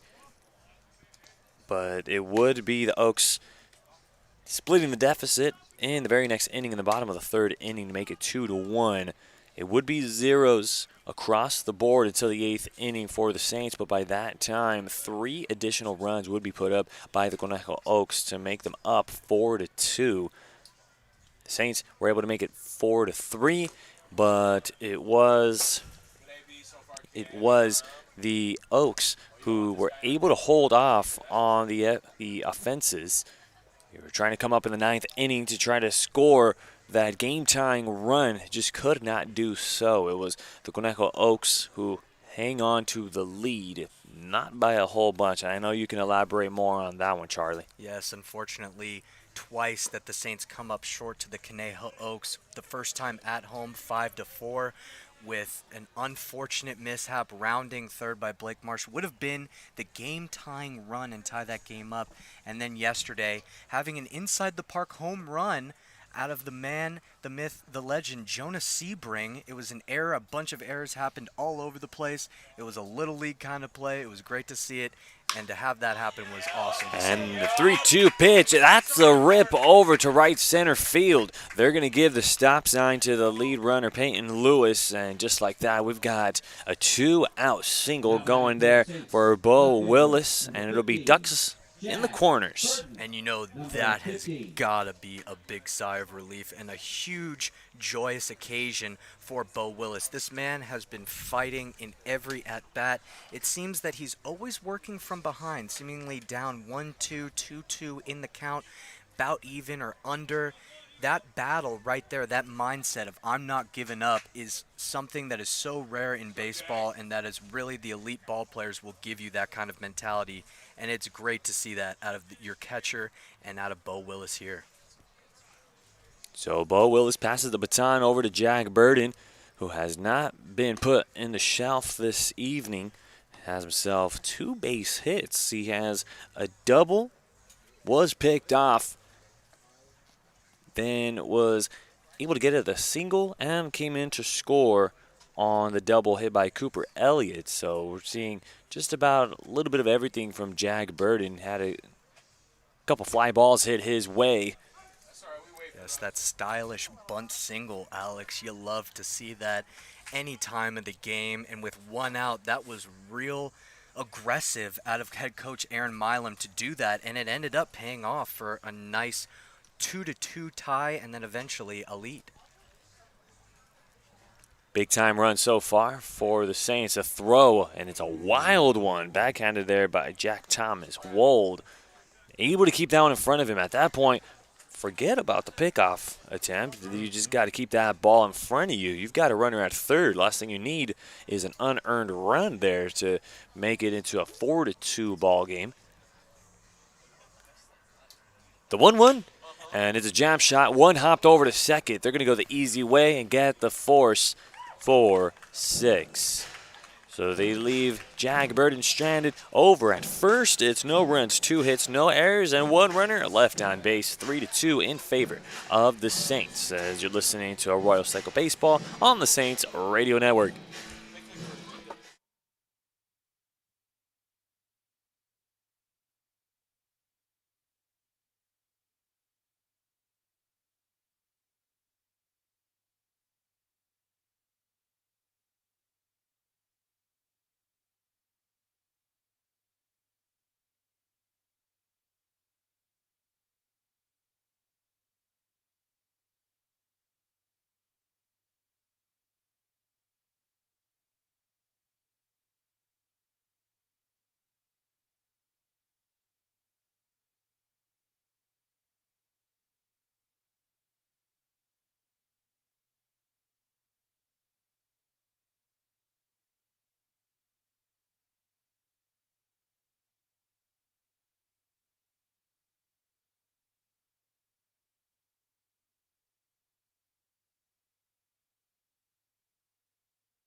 Arroyo Seco Saints coming up short with a pair of base runners on at the corners, more specifically. Alex Nebeka with you all, and Charlie Duncan alongside of me.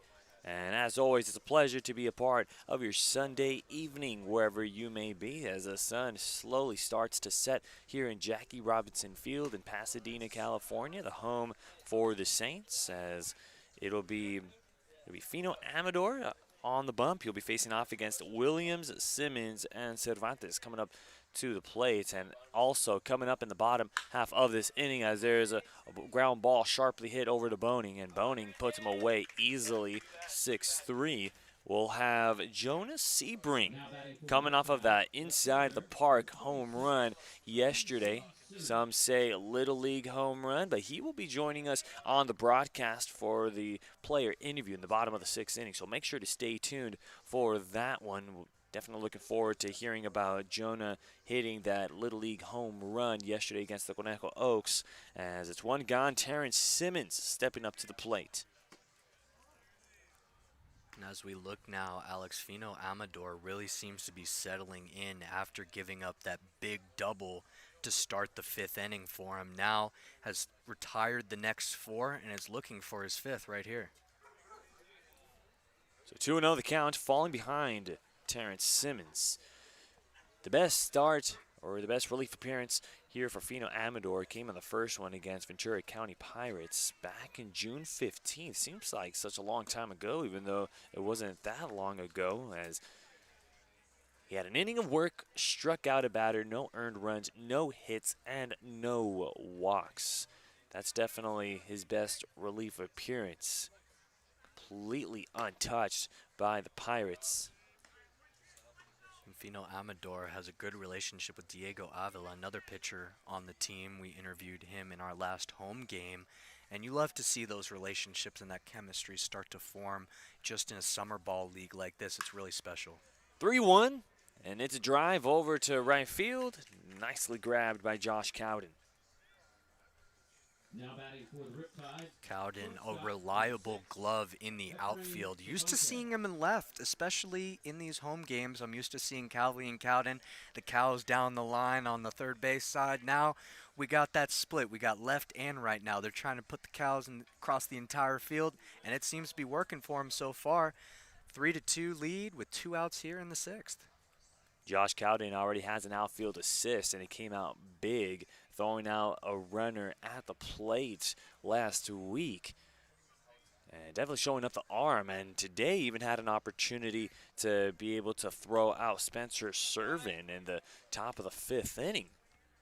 Runner Servin was tagging at second as soon as Cowden made the grab, fired over to third, and even to this very moment, as there's a sharply hit line drive getting past Jackson Cobb. Maybe not the best of approach there for Cobb, but that one gets away from him, and it's a 2-out single. Really tough play to judge there by Cobb. It's a base knock right at him. He was judging if he should take the short hop or play it as a catch. Unfortunately, probably made the wrong decision there to stay back on it. It took a really sharp hop past his glove. And the Riptide, they got a runner on, hoping to start their own 2-out rally in the 6th. So Efrain Cervantes with his first base knock. Cody Dries stepping up to the plate, and here's a guy that they haven't been able to put away. His last time up got on with a walk. This is a guy that they would definitely like to put away here, because if you don't put Dries away, you've got Tyler Griggs. And Griggs is a guy that has been on base tonight as well. So we'll see what Amador has in store against Dries. Yes, the next 3 batters, Dries, Griggs, and Servins, have been the 3 that are responsible really for the 2 runs that the Riptide have on the scoreboard. Dries starting it off with a double, Griggs with his walk, and then another double by Servins, a 2 RBI. As Amador really taking his time delivering the 2-0. Ground ball softly hit straight to the glove of Amador. No problem. Flips it over to first for the final out of the inning. So no runs, 1 hit, no errors, and 1 runner left on base. Let's go to the bottom of the 6th inning, and Jonah Sebring will be joining us on the broadcast. Make sure to stay tuned as you're listening to Arroyo Seco Baseball on the Saints Radio Network.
All right, bet. Cooper Elliott. Welcome back to Jackie Robinson Field. The Arroyo Seco Saints with a one-run lead, 3-2. Alex Naveja alongside of me is Charlie Duncan, and the man that we've been waiting for, Jonah Sebring, coming onto the broadcast here in the bottom of the sixth. Jonah, how you doing? And it's a pleasure to have you on. Good, man. Thank you for having me. You know what? I think the first question is, what happened yesterday? You got that Little League home run yesterday. You got to take us through that whole entire play and how it all developed. Yeah, so it was definitely an interesting, something that happened. So it was first pitch of the at-bat, and I was just trying to get my timing down, and I hit a pop fly, kind of in no man's land by second and first. And, I saw him, struggling to find it a little bit. So I was out of the box. I was planning for two if he ended up dropping it, because you never know what's going to happen. And then got to second, and he overthrew it. Yeah, I saw nobody in left field, so I was just, right away I was just thinking use my speed and get to home, score a run for the team. Wow. Jonah, you have some wheels for sure in your first at-bat. Tried to turn a double into a triple there, ended up coming up just short. On that inside the park home run, though, really heads-up base running, knowing when to move, kind of learned a little bit from there. Is learning sometimes an in-game process for you, or is that just something that you just knew you messed up on before and you took advantage of the second time? Yeah, I think it comes down to knowing your speed and knowing when to take that extra base. And the first one was definitely a mistake because, ball was in front of me, so there was no way that I was going to get to third. He could have easily just lobbed it over and got me. So that was a mistake on my part. But most of the time it's just, seeing where the ball is, how close the people are, and knowing your speed and how fast you can get from base to base. So the first out being put away by Cooper Elliott, 6. It was a P6. Then Blake Marsh put away on 4-3 as it's Jackson Cobb now at the plate. Now, you talking about the speed. One thing that I really want to ask you before we even started this inning was, how about you robbing home on Friday against the Academy Barons? Yeah. That's something you don't get to see every day. Yeah. So that was it was a lefty on the mound, and I stole second to get an extra base, prevent the double play because I walked. That was the first bat of the inning. I walked, stole second, and then there was a grounder to second, got me to third, and it was a lefty, and he picked over once, and he wasn't really peaking, peaking at third. So most lefties don't really peak. There you go, Jackson. Get down. Ah, boy. There you go. Jackson Cobb able to poke one the other way and prolong the inning with a 2-out single over to left. His first hit of the ballgame. Very nice. But, yeah, so like I was saying, so I was on third, and he picked over once to first. And most of the time they don't really check third base. And so I was getting a little bit of a lead when he was picking and, extending it a little bit, walking down the third base line. And he picked over again, and in my head, if he did it again, I was just going to go right off his leg lift and make sure he was going and then just steal home and use my speed to take the bag. Now, Jonah, you've had the hot bat recently. You came up 2 for 3 in the last game against the Conejo Oaks, have had multiple hits in previous games. What do you count toward your hitting success, and how do you look to continue that hot bat as the season moves forward? And what's your favorite position that you like to play out there? I'd see you a lot in center. Is that your spot out there as well? It's funny. I kind of look at myself as a utility. Oh, beat it out. Get there.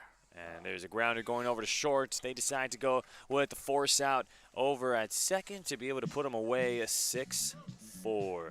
How's about we keep Jonah Sebring for another half inning, and so he can continue to answer a couple more questions that we have going on. So make sure, stay tuned here for as we go to the top of the 7th inning. We'll have Jonah Sebring here for another half inning as you're listening to Arroyo Seco Baseball on the Saints Radio Network. Saints are hot.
Top of the 7th inning we go here in Jackie Robinson Field. It is 3-2. Arroyo Seco Saints with this one-run lead. We keep it here in the broadcast booth. Alex Naveca, Charlie Duncan, and Jonah Sebring here with us as we bring them on for a full inning. And I know Jonah was talking about what position he likes to play more, and he says that he was more of a utility player. So I'm assuming inside of your bag, you have to have an outfielder's glove. You've got to have an infielder's glove. You've got to have like a variety of gloves with you. Yeah, funny thing about that actually, I'm mainly a shortstop and third baseman. Those are kind of like my two main positions, and it's recently been shortstop. But I actually only have an infielder's glove, but I just use it for outfield. It doesn't really matter to me, the size. Talk about utility out there, Yeah, man. Using the glove in all sorts of ways. Yeah, that's a good one right there. Cobby? Oh. The Cobb grounder just misses that. The grounder sneaking past Jackson and Cobb. That time couldn't glove it that time. And overall, Jonah, how do you feel that you've come into this team and bonded and made an impact overall? And how has the team been bonding in terms of chemistry and really getting along so far? Now 12 games into the season after this one. Yeah, I honestly think that the team bonds very well together. I think we all, understand what we're trying to accomplish with summer ball.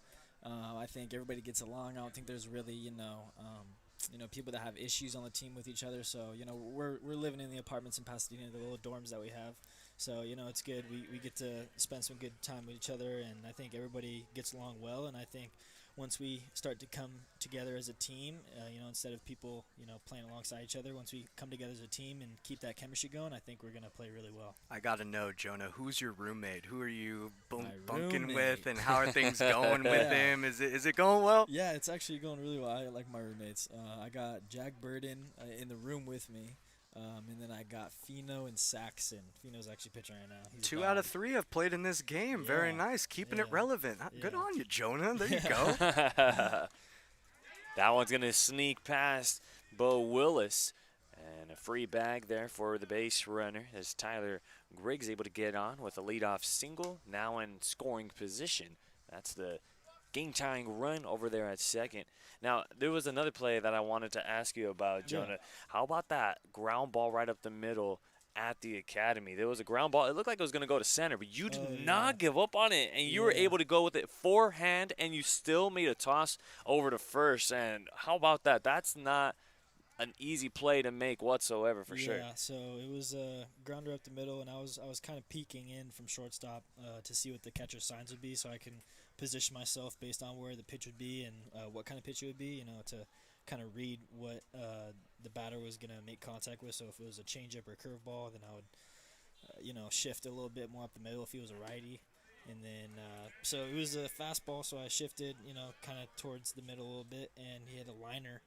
And I just got a good jump on it, able to lay out, catch it, and then got up and made a throw. And I really thought he was out, but he did. It's whatever, though. It's past. It's in the past, so. And just moving forward, Jonah, looking at everything that we've gone through going forward, why do you think that you picked the Saints, and will you return to the Saints? Is there something that drew you toward this team in general, or did you have some words with your coach? How has that relationship been? Yeah, so I actually haven't played a college game yet because I left Grossmont in 2019 fall. Oh, good pitch. Get that spot, babe. And then, so I left Grossmont in 2019 fall, and then I went to Palomar, and the season got canceled because of COVID, yeah. Of course. And then I played in the Scout League in Lake Elsinore, and there was a coach that I knew that had a contact with Aaron Milan. So he actually kind of got me on this team, and so yeah, that's kind of how I got this connection.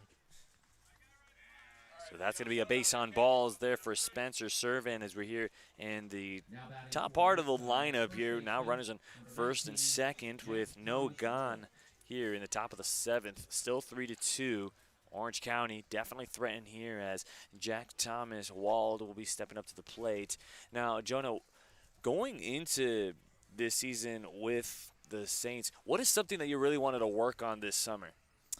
I think consistency would probably be the biggest thing, because I was going into the summer. I was hitting pretty good, pretty consistently with the Scout League, and I just wanted to keep that consistency going through the summer. And I think it's all about balance and timing. And if you can get those two things working together, then if your swing's good at this level, you're gonna find a barrel and you're gonna get base hits. So that was the big thing for me. Jonah, as you continue to enhance your game, you're obviously looking for ways to improve your overall game, your craft, and you had just mentioned, interesting enough, you have not yet played a collegiate game yet. Yeah. How do you hope that this is going to impact that chance at maybe making a collegiate team, and what have you been specifically working on to make that happen? I think big thing is probably pace of play and understanding the differences when the level of play is increased. So from high school to college, it's obviously a pretty decent skill level gap. So it's going from 2, 3, 4, maybe 5 dudes on a team to almost everybody on the team is a really solid baseball player. So it's just going out there having fun and playing with each other and just playing the game with some maturity, I guess you could say. Some stuff that you've learned, I'm sure, along the way from some of the other players. And something that I would like to ask you, is there anyone specifically that you believe you model your game after, or maybe somebody on the team that you think you've learned a lot from? I've talked a lot with, actually, Drew Cowley. He was talking about the mental side of the game with me a little bit, and I like where he's coming from, a little bit with Jack Burden. But I guess when it comes to modeling my game, I'd probably say I have 2 players in mind mostly. Ichiro Suzuki when it comes to mental side, and then Marcus Stroman. I like the way that Marcus Stroman approaches his mental aspect of the game. A lot of confidence, always reminding himself that he's a really good player, and I think that's what it comes down to when you're hitting is you got to keep reminding yourself, hey, I rake.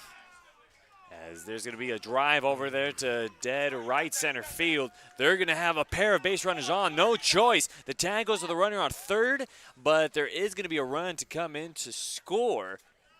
And there seems to be some confusion as 2 base runners almost met up at third there, and it still seems that Spencer Servans is going to be out here, but he's definitely confused on his way back to grab some pine in his dugout. It looked like there was going to be some confusion here on the base path here, but it was Tyler Griggs able to come in to score. We've got ourselves a brand new ball game now, all knotted up at 3 in the top of the 7th inning on an RBI. It's an RBI double going in for Austin Krisick, and we've got ourselves a brand new ball game. He's still here with Jonah Sebring, giving us the latest scoop on what's to come this summer. And Jonah, you've got some nice middle part of the infield. You've got Brandon Boning over there. You've got Jackson Cobb also, and then you've also got Callie playing over there at third. You've got some nice mentors there in the infield. Yeah, they're definitely a great group to be around for sure. Learning a lot off each other.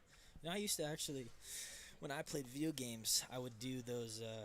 Those commentators for like the esports or whatever. Sure. I would when I was playing, I would pretend to be one of the commentators because I would do that commentary voice and everything. I could actually give it a shot here and see how it goes. Alex agrees with you. I see the look on his face, and I'm right there with you, Jonah. So we all got to start somewhere, and most of us did. I think we need a 3-man broadcast right about now. Okay. We need to get Jonah Sebring with us. Let's let him give him a shot. I can switch with the voice. All right. And Fino misses with the slider outside, and he's run the count to 3-1 with 2 outs, seeing if he can get out of this jam with a runner on second. And the score is tied here at 3-3 in the top of the 7th, seeing if Fino can get some work here with this next pitch. Look at that crisp voice. That overall, he's just a natural out here. Wow. You know what? Do you want to take over for the rest of the game here, Jonah? I mean, every day that I'm off, I could just come in here and work on my craft. But. Jonah, it's a pleasure having you in here, and we definitely are going to get you back, maybe to just call a game with us out here. Yeah. This ain't going to be no 6th inning interview. It's going to be the full game, and you better get used to hearing some Jonah Sebring. We also know that you dabble in a lot of off-the-field stuff. He raps. He's a very interesting cat out here, and we're not going to ask you to do any of that. We know we're not going to put you on the spot, but had to put it out there that this man, he's cultured. Yeah. He gets out there. He's not just a gamer. Teammates were kind on a day-to-day basis. Getting on me to freestyle on the bus or freestyle. Have they had the pleasure of hearing any of your work? They have actually, yes. There we go. So. Okay, so not shy to the stage. We like that. Hey, I mean, he was open to doing his play-by-play right about now. And you know what? So when I asked Jonah to jump on here in this player interview, it was Brandon that actually told me, hey, get him to rap. He knows how to rap. And so it was Brandon that was really pushing you to jump on here. Funny. That was pretty funny, yeah. It was pretty persistent on it. But Orange County Riptide currently threatening 2-1 count over to Darian Williams. Runners on first and second, all tied up at 3s in the top of the 7th inning. Fino Amador really started this game commanding, had put down all of the batters, only allowed 1 hit in each of his appearances in each inning. Now has allowed 3 hits and a walk in the 7th. It's going to be tricky to come back from this, but he's got 2 outs and a lot of support behind him, and I think that's going to be enough to get the man Darian Williams out right here. And the pitch. Fastball up, hit right center, and we got Cooper Elliott tracking the ball down in the lights, and he makes the catch for the 3rd out. Tied to 3 going to the bottom of the 7th. Listen to this, man, Jonah Sebring, and he's a natural out here. He'll be back, and we appreciate your time, Jonah. No problem. And we know there are Thank going to you. be great things for the future. We wish you the best of luck and great success as you move forward. Thank you for having me on here. Thank you, Jonah, for jumping onto the broadcast. We might see him on the broadcast booth, maybe even taking one of our jobs as you guys are listening to Arroyo Seco Baseball on the Saints Radio Network.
Orange County Riptide able to tie things up here in the bottom of the 7th inning. All 3-3, Boning, Cowden, and Lewis in that order. And Brandon Boning has only been on once on an error by the defense, and very much hoping to get on with the base hit as he has been dealing with an offensive drought lately. And this is a guy that if you can get him on, he could definitely make something happen on the base path as he gets under one to shallow center field as a trio of players come in, and it's the center fielder coming in out of nowhere. Spencer Servin covering some serious ground. Right fielder, number 27, Josh Calvin. We've seen a lot of guys come together for a ball, and not a lot of communication out there, something that they're going to have to work on as a team as this game moves forward. Make sure that they're calling each other off. You don't want any unnecessary injuries that we almost saw there with Cooper Elliott. So one gone, Josh Cowden now stepping up to the plate. His last time up, he hit a grounder right up the middle, but it was the pitcher, Magre, able to make the grab and showing off some of those very nice reflexes. Has a fastball upstairs 2-0 the count now to Josh Cowden.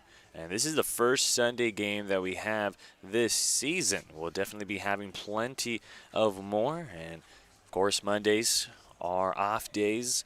We've got ourselves a very fun week of baseball coming right up as they will play the Conejo Oaks a third time within the last 5 days and really putting the Saints up to the test. And for the first time this year, they'll play the Santa Barbara Foresters on Wednesday, and they'll play the Blues twice on Thursday and on Saturday, and the Riptide on Friday. You want to talk about exciting baseball? You've got it. 2-1 is chopped over to second. Very easily played by Williams. And a long home stretch for the Saints there as well. They're going to have a lot of time to come together at home and really figure things out. Now that they have a nice home stretch, they can work on their own field, work some kinks out, and make sure that they're pulling out these close games. As we have 2 gone, and there is movement going in for the Arroyo Seco Saints dugout. It's Derek Yu that's warming up. And 2 gone in the bottom of the 7th inning. Peyton Lewis now be working at the plate.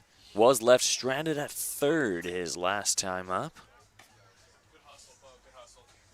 And with 2 outs here, let's see if the Saints can get something going. They need a rally, and Peyton Lewis, their DH, could be the one to do it.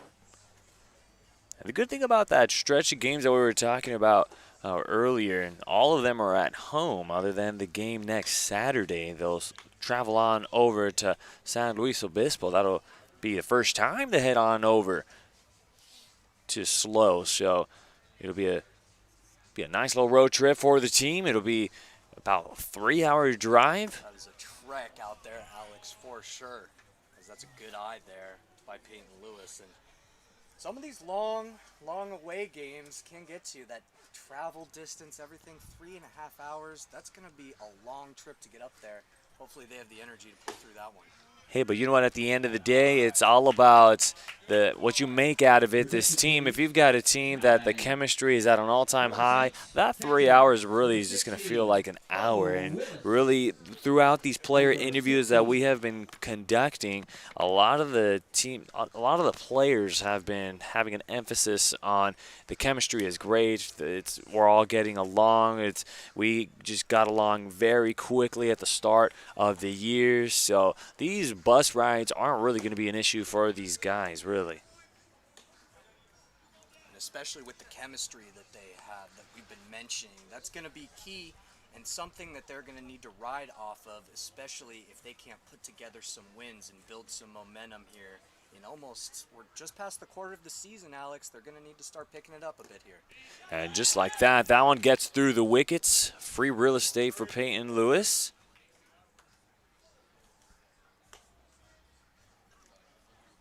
We're going to be in July, almost by the end of next week. So it'll be a full month of baseball. Then in the beginning of August, we'll be having playoff baseball. But I know that's still a long ways from now. You got to take one game at a time. And the Saints, really at first, they need to get out of this slump first before they can really start talking about games down the line. As the 1-1 gets Willis to chase after it, 1-2. Willis fought really hard his last time up, able to get a single on a 1-2 count. Now facing a 1-2 count here with 2 outs. Let's see if he can replicate what he did his last time up. 1-2. Just misses on the outside edge. Great eye. We had quite a few Riptide players already taking a couple of steps towards the dugout. And deuces are wild with 2 balls, 2 strikes, and 2 outs. Let's see if we can hit a jackpot here with Bo Willis. And Willis goes the other way. This one is going, and that one will go to the right field wall. There goes the go-ahead run coming in to score. Willis is rounding second, going to third, and he's going to get hosed there at the bag. But the damage already done here for the Saints on 1 run, 2 hits, no errors, and 1 runner left on base, 4-3 in favor of the Arroyo Seco Saints, as you're listening to Arroyo Seco Baseball on the Saints Radio Network.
Top of the 8th inning we go with the Arroyo Seco Saints able to get the lead back. It's 4-3. Alex Naveja alongside of me is Charlie Duncan. As we go to the top of the 8th inning, we'll have hitters 6, 7, and 8 due up with a new arm coming on to the bump. It's Derek Yu, 6'1" frame. The freshman weighing in at 175 pounds. Having the privilege to play here at home in L.A., originally from Loyola High School. Let's go Cubs. Former Cub and playing at Columbia College. And having to face off against the bottom half of the order. That's not going to be a cakewalk, as the results of today really has shown here for the Riptide. It's been the bottom part of the lineup where most of the run production has been put, as here's a line out going over to left. Well played by Jack Burden. And as for the relief from Fino Amador, 3 innings pitched, 5 hits, 1 base on balls, 1 strikeout, and 1 earned run. Good enough to keep the lead now for the Saints. Now batting for the Riptide, number 12, Tank Espelin. So a quality relief appearance by Fino Amador. Derek Yu now responsible for the 1-run hold. As first pitch to Cervantes, in there for a called strike. As Derek Yu, his last time up against the Riptide on Tuesday, went very good starts, and here's a slow roller going over to first. They're going to have to hustle that one. Marsh able to hustle and a step on the bag. Marsh seemed to have a bit of a tough time defending first last time Thursday night against the Conejo Oaks. He has done a much better job in terms of defense and defensive efficiency. A really heads-up play there, making sure he timed it before the runner got there, and good on Blake Marsh, showing that he's got the skills, and he just needed to bring him back to life. So they started Cody Drees off with a pitch in the inner half for a called strike. As Derek Yu with a 1-0 record as a pitcher, 3 innings of work, 3 base hits, no earned runs, 6 Ks, 2 walks, and a clean slate as far as the ERA is concerned. Getting that win against the Ventura County Pirates, and definitely has been showing off the velocity throughout this year. And the velocity has been very hard for the hitters to really track down on, and so far has been able to get 2 quick outs here in the top of the 8th inning. And Derek Yu, best relief appearance that he has had. If you look at the Walnut Creek Crawdads, went an inning, only allowed a hit, a walk, no earned runs, and struck out 3. And just like that, able to put Cody Drees away on strikes as another one bites the dust, retiring the Riptide in order in the top of the 8th inning, 4-3. Your Arroyo Seco Saints.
Leading off. A very quick inning of work for the reliever. Derek Yu gets a K out of the first inning of work, as we'll have 6, 7, and 8 slots coming up for the Arroyo Seco Saints. Last opportunity to get some more cushion of a lead. It'll be Burden, Elliott, and Marsh, as Burden having himself quite the day with the bats. Despite him getting on with the fielder's choices last time up, still has the benefit of saying he got on all 3 trips at the plate. As the pitcher on the mound, Sean Hepler, the freshman from Xavier, 6'3" frame, 200 pounds, originally from Corona. Corona a long ways from here.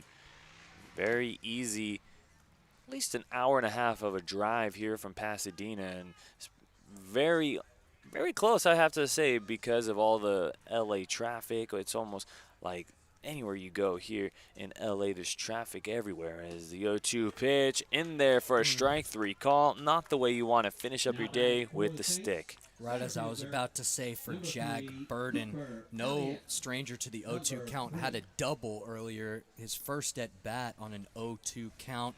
He had started his collegiate career amazing, doing well off that 0-2 count. Unfortunately, strikes out looking there. So a very quick strikeout there by Hepler. Let's face off against Cooper Elliott. And this bottom part of the order for the Saints has been quite the lineup as well. It's been Burden, Elliott, and Marsh. Nice little 3-headed monster in that bottom part of the lineup that really has produced some runs tonight. If you look at the run production, Drew Cowley with that solo home run, followed by the run scored by Burden and Elliott. And yes, 2 out of the 4 Saints runs coming off the bottom part of the lineup. As the 2-0 pitch is a high fly ball going into the night sky. Really hard to grab that one in the night sky. It was Austin Krisick who came up with the grab, as Darian Williams also went out there. And And Cooper Elliott really putting good contact on the ball. Even though he's 1 for 4 today, he's flown out 3 times. All of them have reached the outfield. So getting really good contact and really good plate appearances today. And he's produced an RBI single in the second time he was up. So good on Cooper Elliott today. Nice breaking ball there by Hepler to get him ahead of the count. Next ball game in the schedule tomorrow. The Saints will have the day off along with the remainder of the league. Mondays are the league's days off, and a very interesting thing is, will the Saints continue on with these practices before ball games or even during the days off? But the next game that we'll have for you is against the Conejo Oaks. It is at 6:05 p.m. here in Jackie Robinson Field. We'll definitely be here on the coverage for you all here on the Saints Radio Network.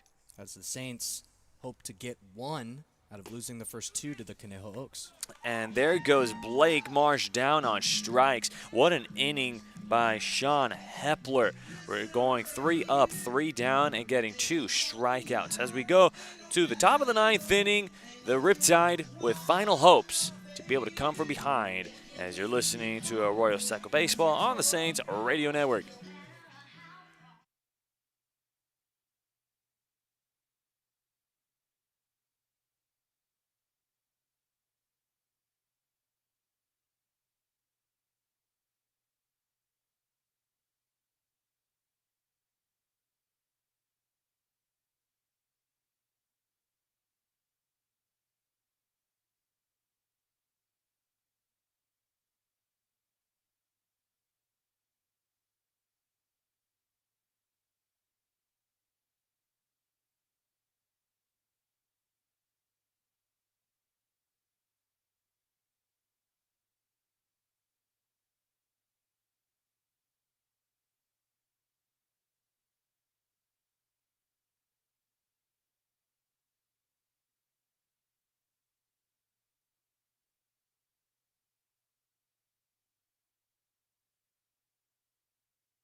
Top of the 9th inning we go here in Jackie Robinson Field. 4-3 in favor of the Arroyo Seco Saints. It's Daniel Richardson.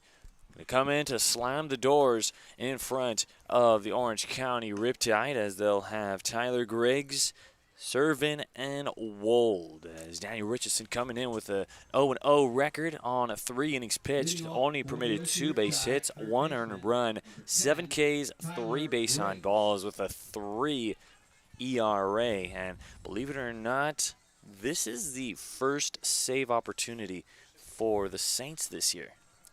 You know, it seems that they're either just trailing by 1, Alex, or have a huge blowout lead. There's nothing in between. So great on the Saints and great on Richardson. He's a great man to get this opportunity and make the save right here for the Saints. He has to face a tough part of the lineup. We were talking about it.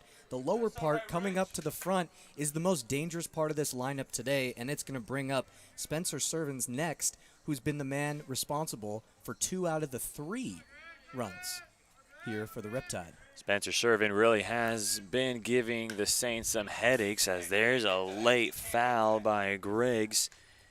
And the big thing about Richardson is that velocity and how the league really has been struggling to be able to touch Richardson and really has that velocity. We're talking about high 90s on the fastball and something to catch. That's very tough to be able to catch up with. Sits easy 96, throwing MLB heat in this ball game, something that you can definitely utilize to your advantage. 1-1, fastball upstairs, 2-1. First relief appearance for Richardson came against the San Diego Force. Went an inning, no hits, no earned runs, just a walk and 3 Ks. Most Ks that he's had in a relief appearance, able to strike out the side on that appearance. And it looks like Richardson having a tough time locating the fastball. Richardson, a king of the strikeouts, but also with that heat, a little bit of some walk potential. He sometimes gets a little bit up in the count. You mentioned the walk he had, also striking out the side his last time on June 12th, so really good on that as well. 3-1, gets that one by. Able to do a good job to fill up the count. And for Richardson, throwing 96-mile-an-hour fastball, that means his slider is coming in 8 mile an hour slower. That's still a high 80 slider with that momentum and that curve on it. That's a tough pitch to hit. Kicks, fires the 3-2, gets him on the high cheddar. And what a comeback there out of Daniel Richardson. Knows he was in a hitter's count, throws him some high ched there, and then gets him on another fastball. Really well done and a great pitch selection there from Richardson. So now it's back to the 1 slot. Spencer Servin, who steps up to the plate, who has been able to get on the last 3 plate appearances. Yes. First time up, ended up lining out. Credit to Jack Baird on that one, the only man who's been able to get the leadoff hitter out for the Orange County Riptide.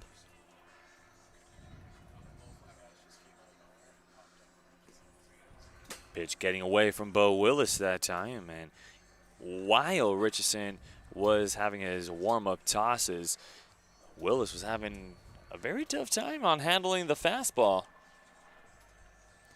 And it's tough handling that fastball that's coming in like a blur, Alex. It's going to be even tougher to vary that differential between the pitches that he has in his arsenal. Coming in at different speeds, it's really hard to get that timing down. And for these hitters, they know that. They know the power that Richardson has, and that's why the Saints have put him out here to get the first save opportunity for them this season. He puts on Wood on the pitch. It is skied. And it's Marsh on the final moments, able to find it in Stadium Lit. Now batting for the OC As the sun has finally set here over Jackie Robinson Memorial Field, a light haze has now taken over the field. The lights are on. It's nice and cool, just about 70 degrees here. Perfect time to get the close and the save here for Richardson. Jack Thomas Wolds will be up to the plate with 2 outs. 0 for 4 is Jack Thomas, also known as JT. And that is a dirty pitch there. What did I tell you, Alex? That slider is a tricky pitch to hit. It has so much movement on it, and that speed in general just makes it even tougher. Really making Wold swing out of his shoes that time. Trying to deceive him with the fastball up. 1-1. And Richardson with a prime opportunity off the hitless Wold in today's game. Gets that one by him, and it comes down to the final strike. And the fans here are on the edge of their seat awaiting this final pitch on the 1-2 count. Here comes Richardson's 1-2. Able to put a protective swing to stay alive. And you love to see JT battling here for the Riptide. It's a really tough spot to be in with 2 outs. The pressure's on you to make something happen. It's good on him to fight there. Keep the Riptide's hopes alive. We'll do it again. 1 ball and 2 strikes. Richardson steps off. looking for his first save on the year. As we talked about it before, this is the one opportunity that the Saints have had to try to come up with a save. With a one-run lead, 4-3, 1-2 pitch. Gets that one by him, and another one bites the dust. And you can put a W on the board for the Arroyo Seco Saints. And they can finally flip the switch, turn the page on that 4-game skid that the team endured. They will finish up the week 2-6 below 500. But if you look at the overall record, they are now 6-6 and really trying to make their way back up as far as that divisional play and just trying to keep up with some of these teams like the San Luis Obispo, like the Conejo Oaks. These are some teams that are definitely making some moves and playing some clean baseball today. But the Saints, this was a well fought out battle. This was a game that it really ultimately came down to the final at bats because you just don't know what can happen. One swing of the bat could have tied things up again 4-4, and just like that, it is Richardson who gets his first save as a Saint, and the Saints get their first save. They hang on to this one-run lead, 4-3, and they win it back here at home. It was a constant back and forth today, Alex. The Saints jump up with a 1-0 lead, really on the first pitch of the ball game for the Saints, sending it out. The big man, Drew Cowley, having a home run today. Then the Riptide, they answer back 2-1. Saints take it back 3-2, tie it back up at 3, and the final here 4-3. And with the Saints, as I mentioned after the loss to Conejo Oaks, there was a few things that they needed to work on. The pitching was dominant, and we saw that again here today, only 3 runs allowed. They needed to improve on their offense and their base running and situational hitting, not leaving runners on. And that's exactly what they did today. They drove in a lot of their runners. They still left a good amount on.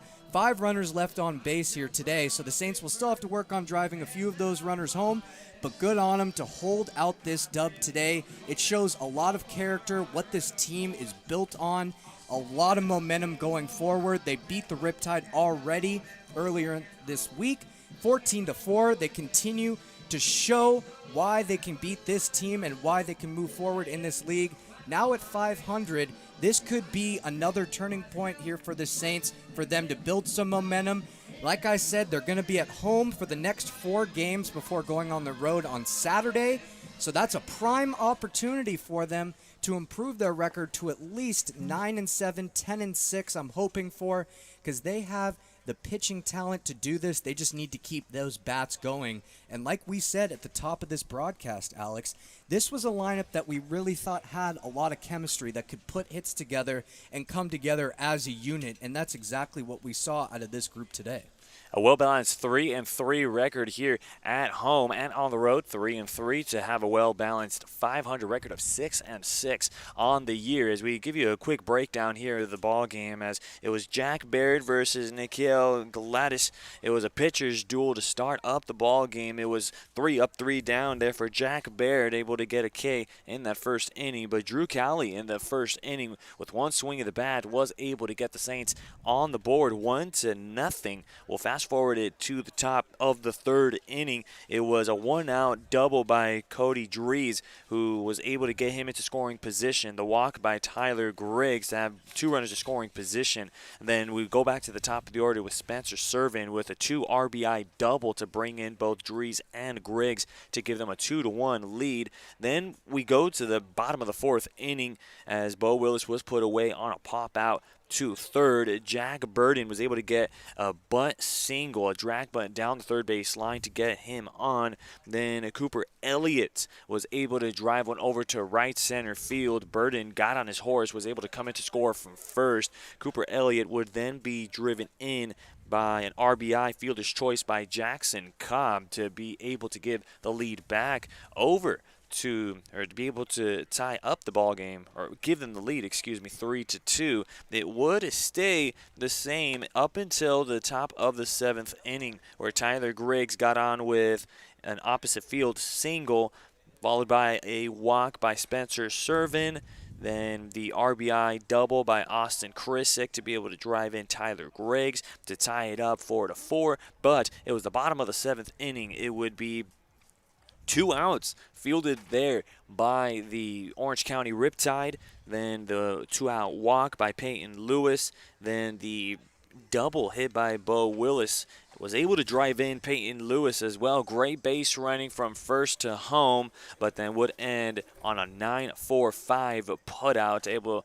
Bo Lewis was trying to go on with a triple, but still credited with the double. Then in the top of the 9th inning, it would be Daniel Richardson to be able to come in, slam the doors, went 3 up, 3 down, striking out 3 batters here in this ball game. As what's coming up next for the Saints? Well, they will be having the day off tomorrow. It'll be a league-wide day off. Then it'll be the Conejo Oaks that will be here in town. That'll be a 6:05 first pitch time here at home. The next 4 will be here at home. See if they can climb the hill to be above 500 to play here at home. We'll definitely have the coverage for you guys here on the Saints Radio Network as we hand it off to Charlie Duncan.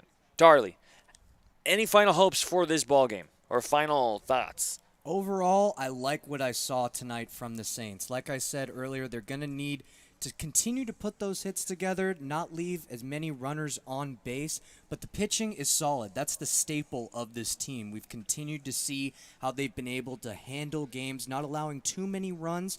They've actually put on, I think their run differential right now is at least in double digits on the positive side, even though they're a 6-6 team. That tells you something about the dominance of this pitching staff and something that they can continue to put pride in and take as a staple as they move forward. Because if you have the pitching, you have the defense, that's where it all starts. The hitting will start to come.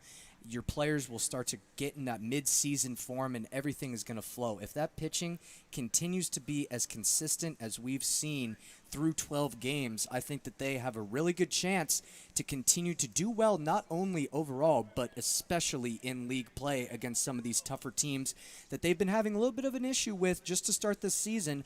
A sub-500 record in league play.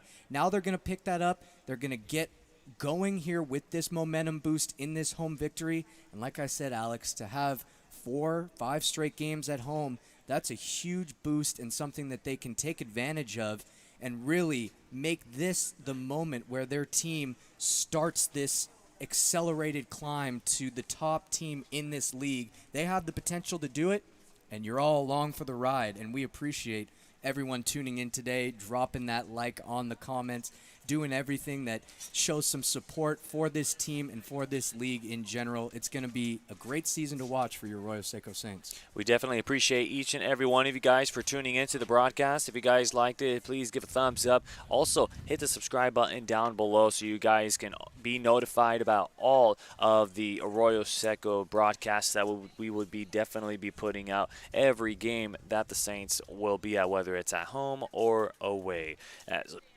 That's all the time we have left here in Jackie Robinson Field. Thank you so much for tuning into this one. Once again, your Arroyo Seco Saints coming up with the victory 4-2-3 here in Jackie Robinson Field. I am Alex Naveja. Alongside of me tonight was Charlie Duncan. Thank you so much for tuning into this one as you guys have been listening to Arroyo Seco Baseball on the Saints Radio Network. Have a good night, everybody. We'll see you guys on a Tuesday against the Conejo Oaks. Good night, everyone.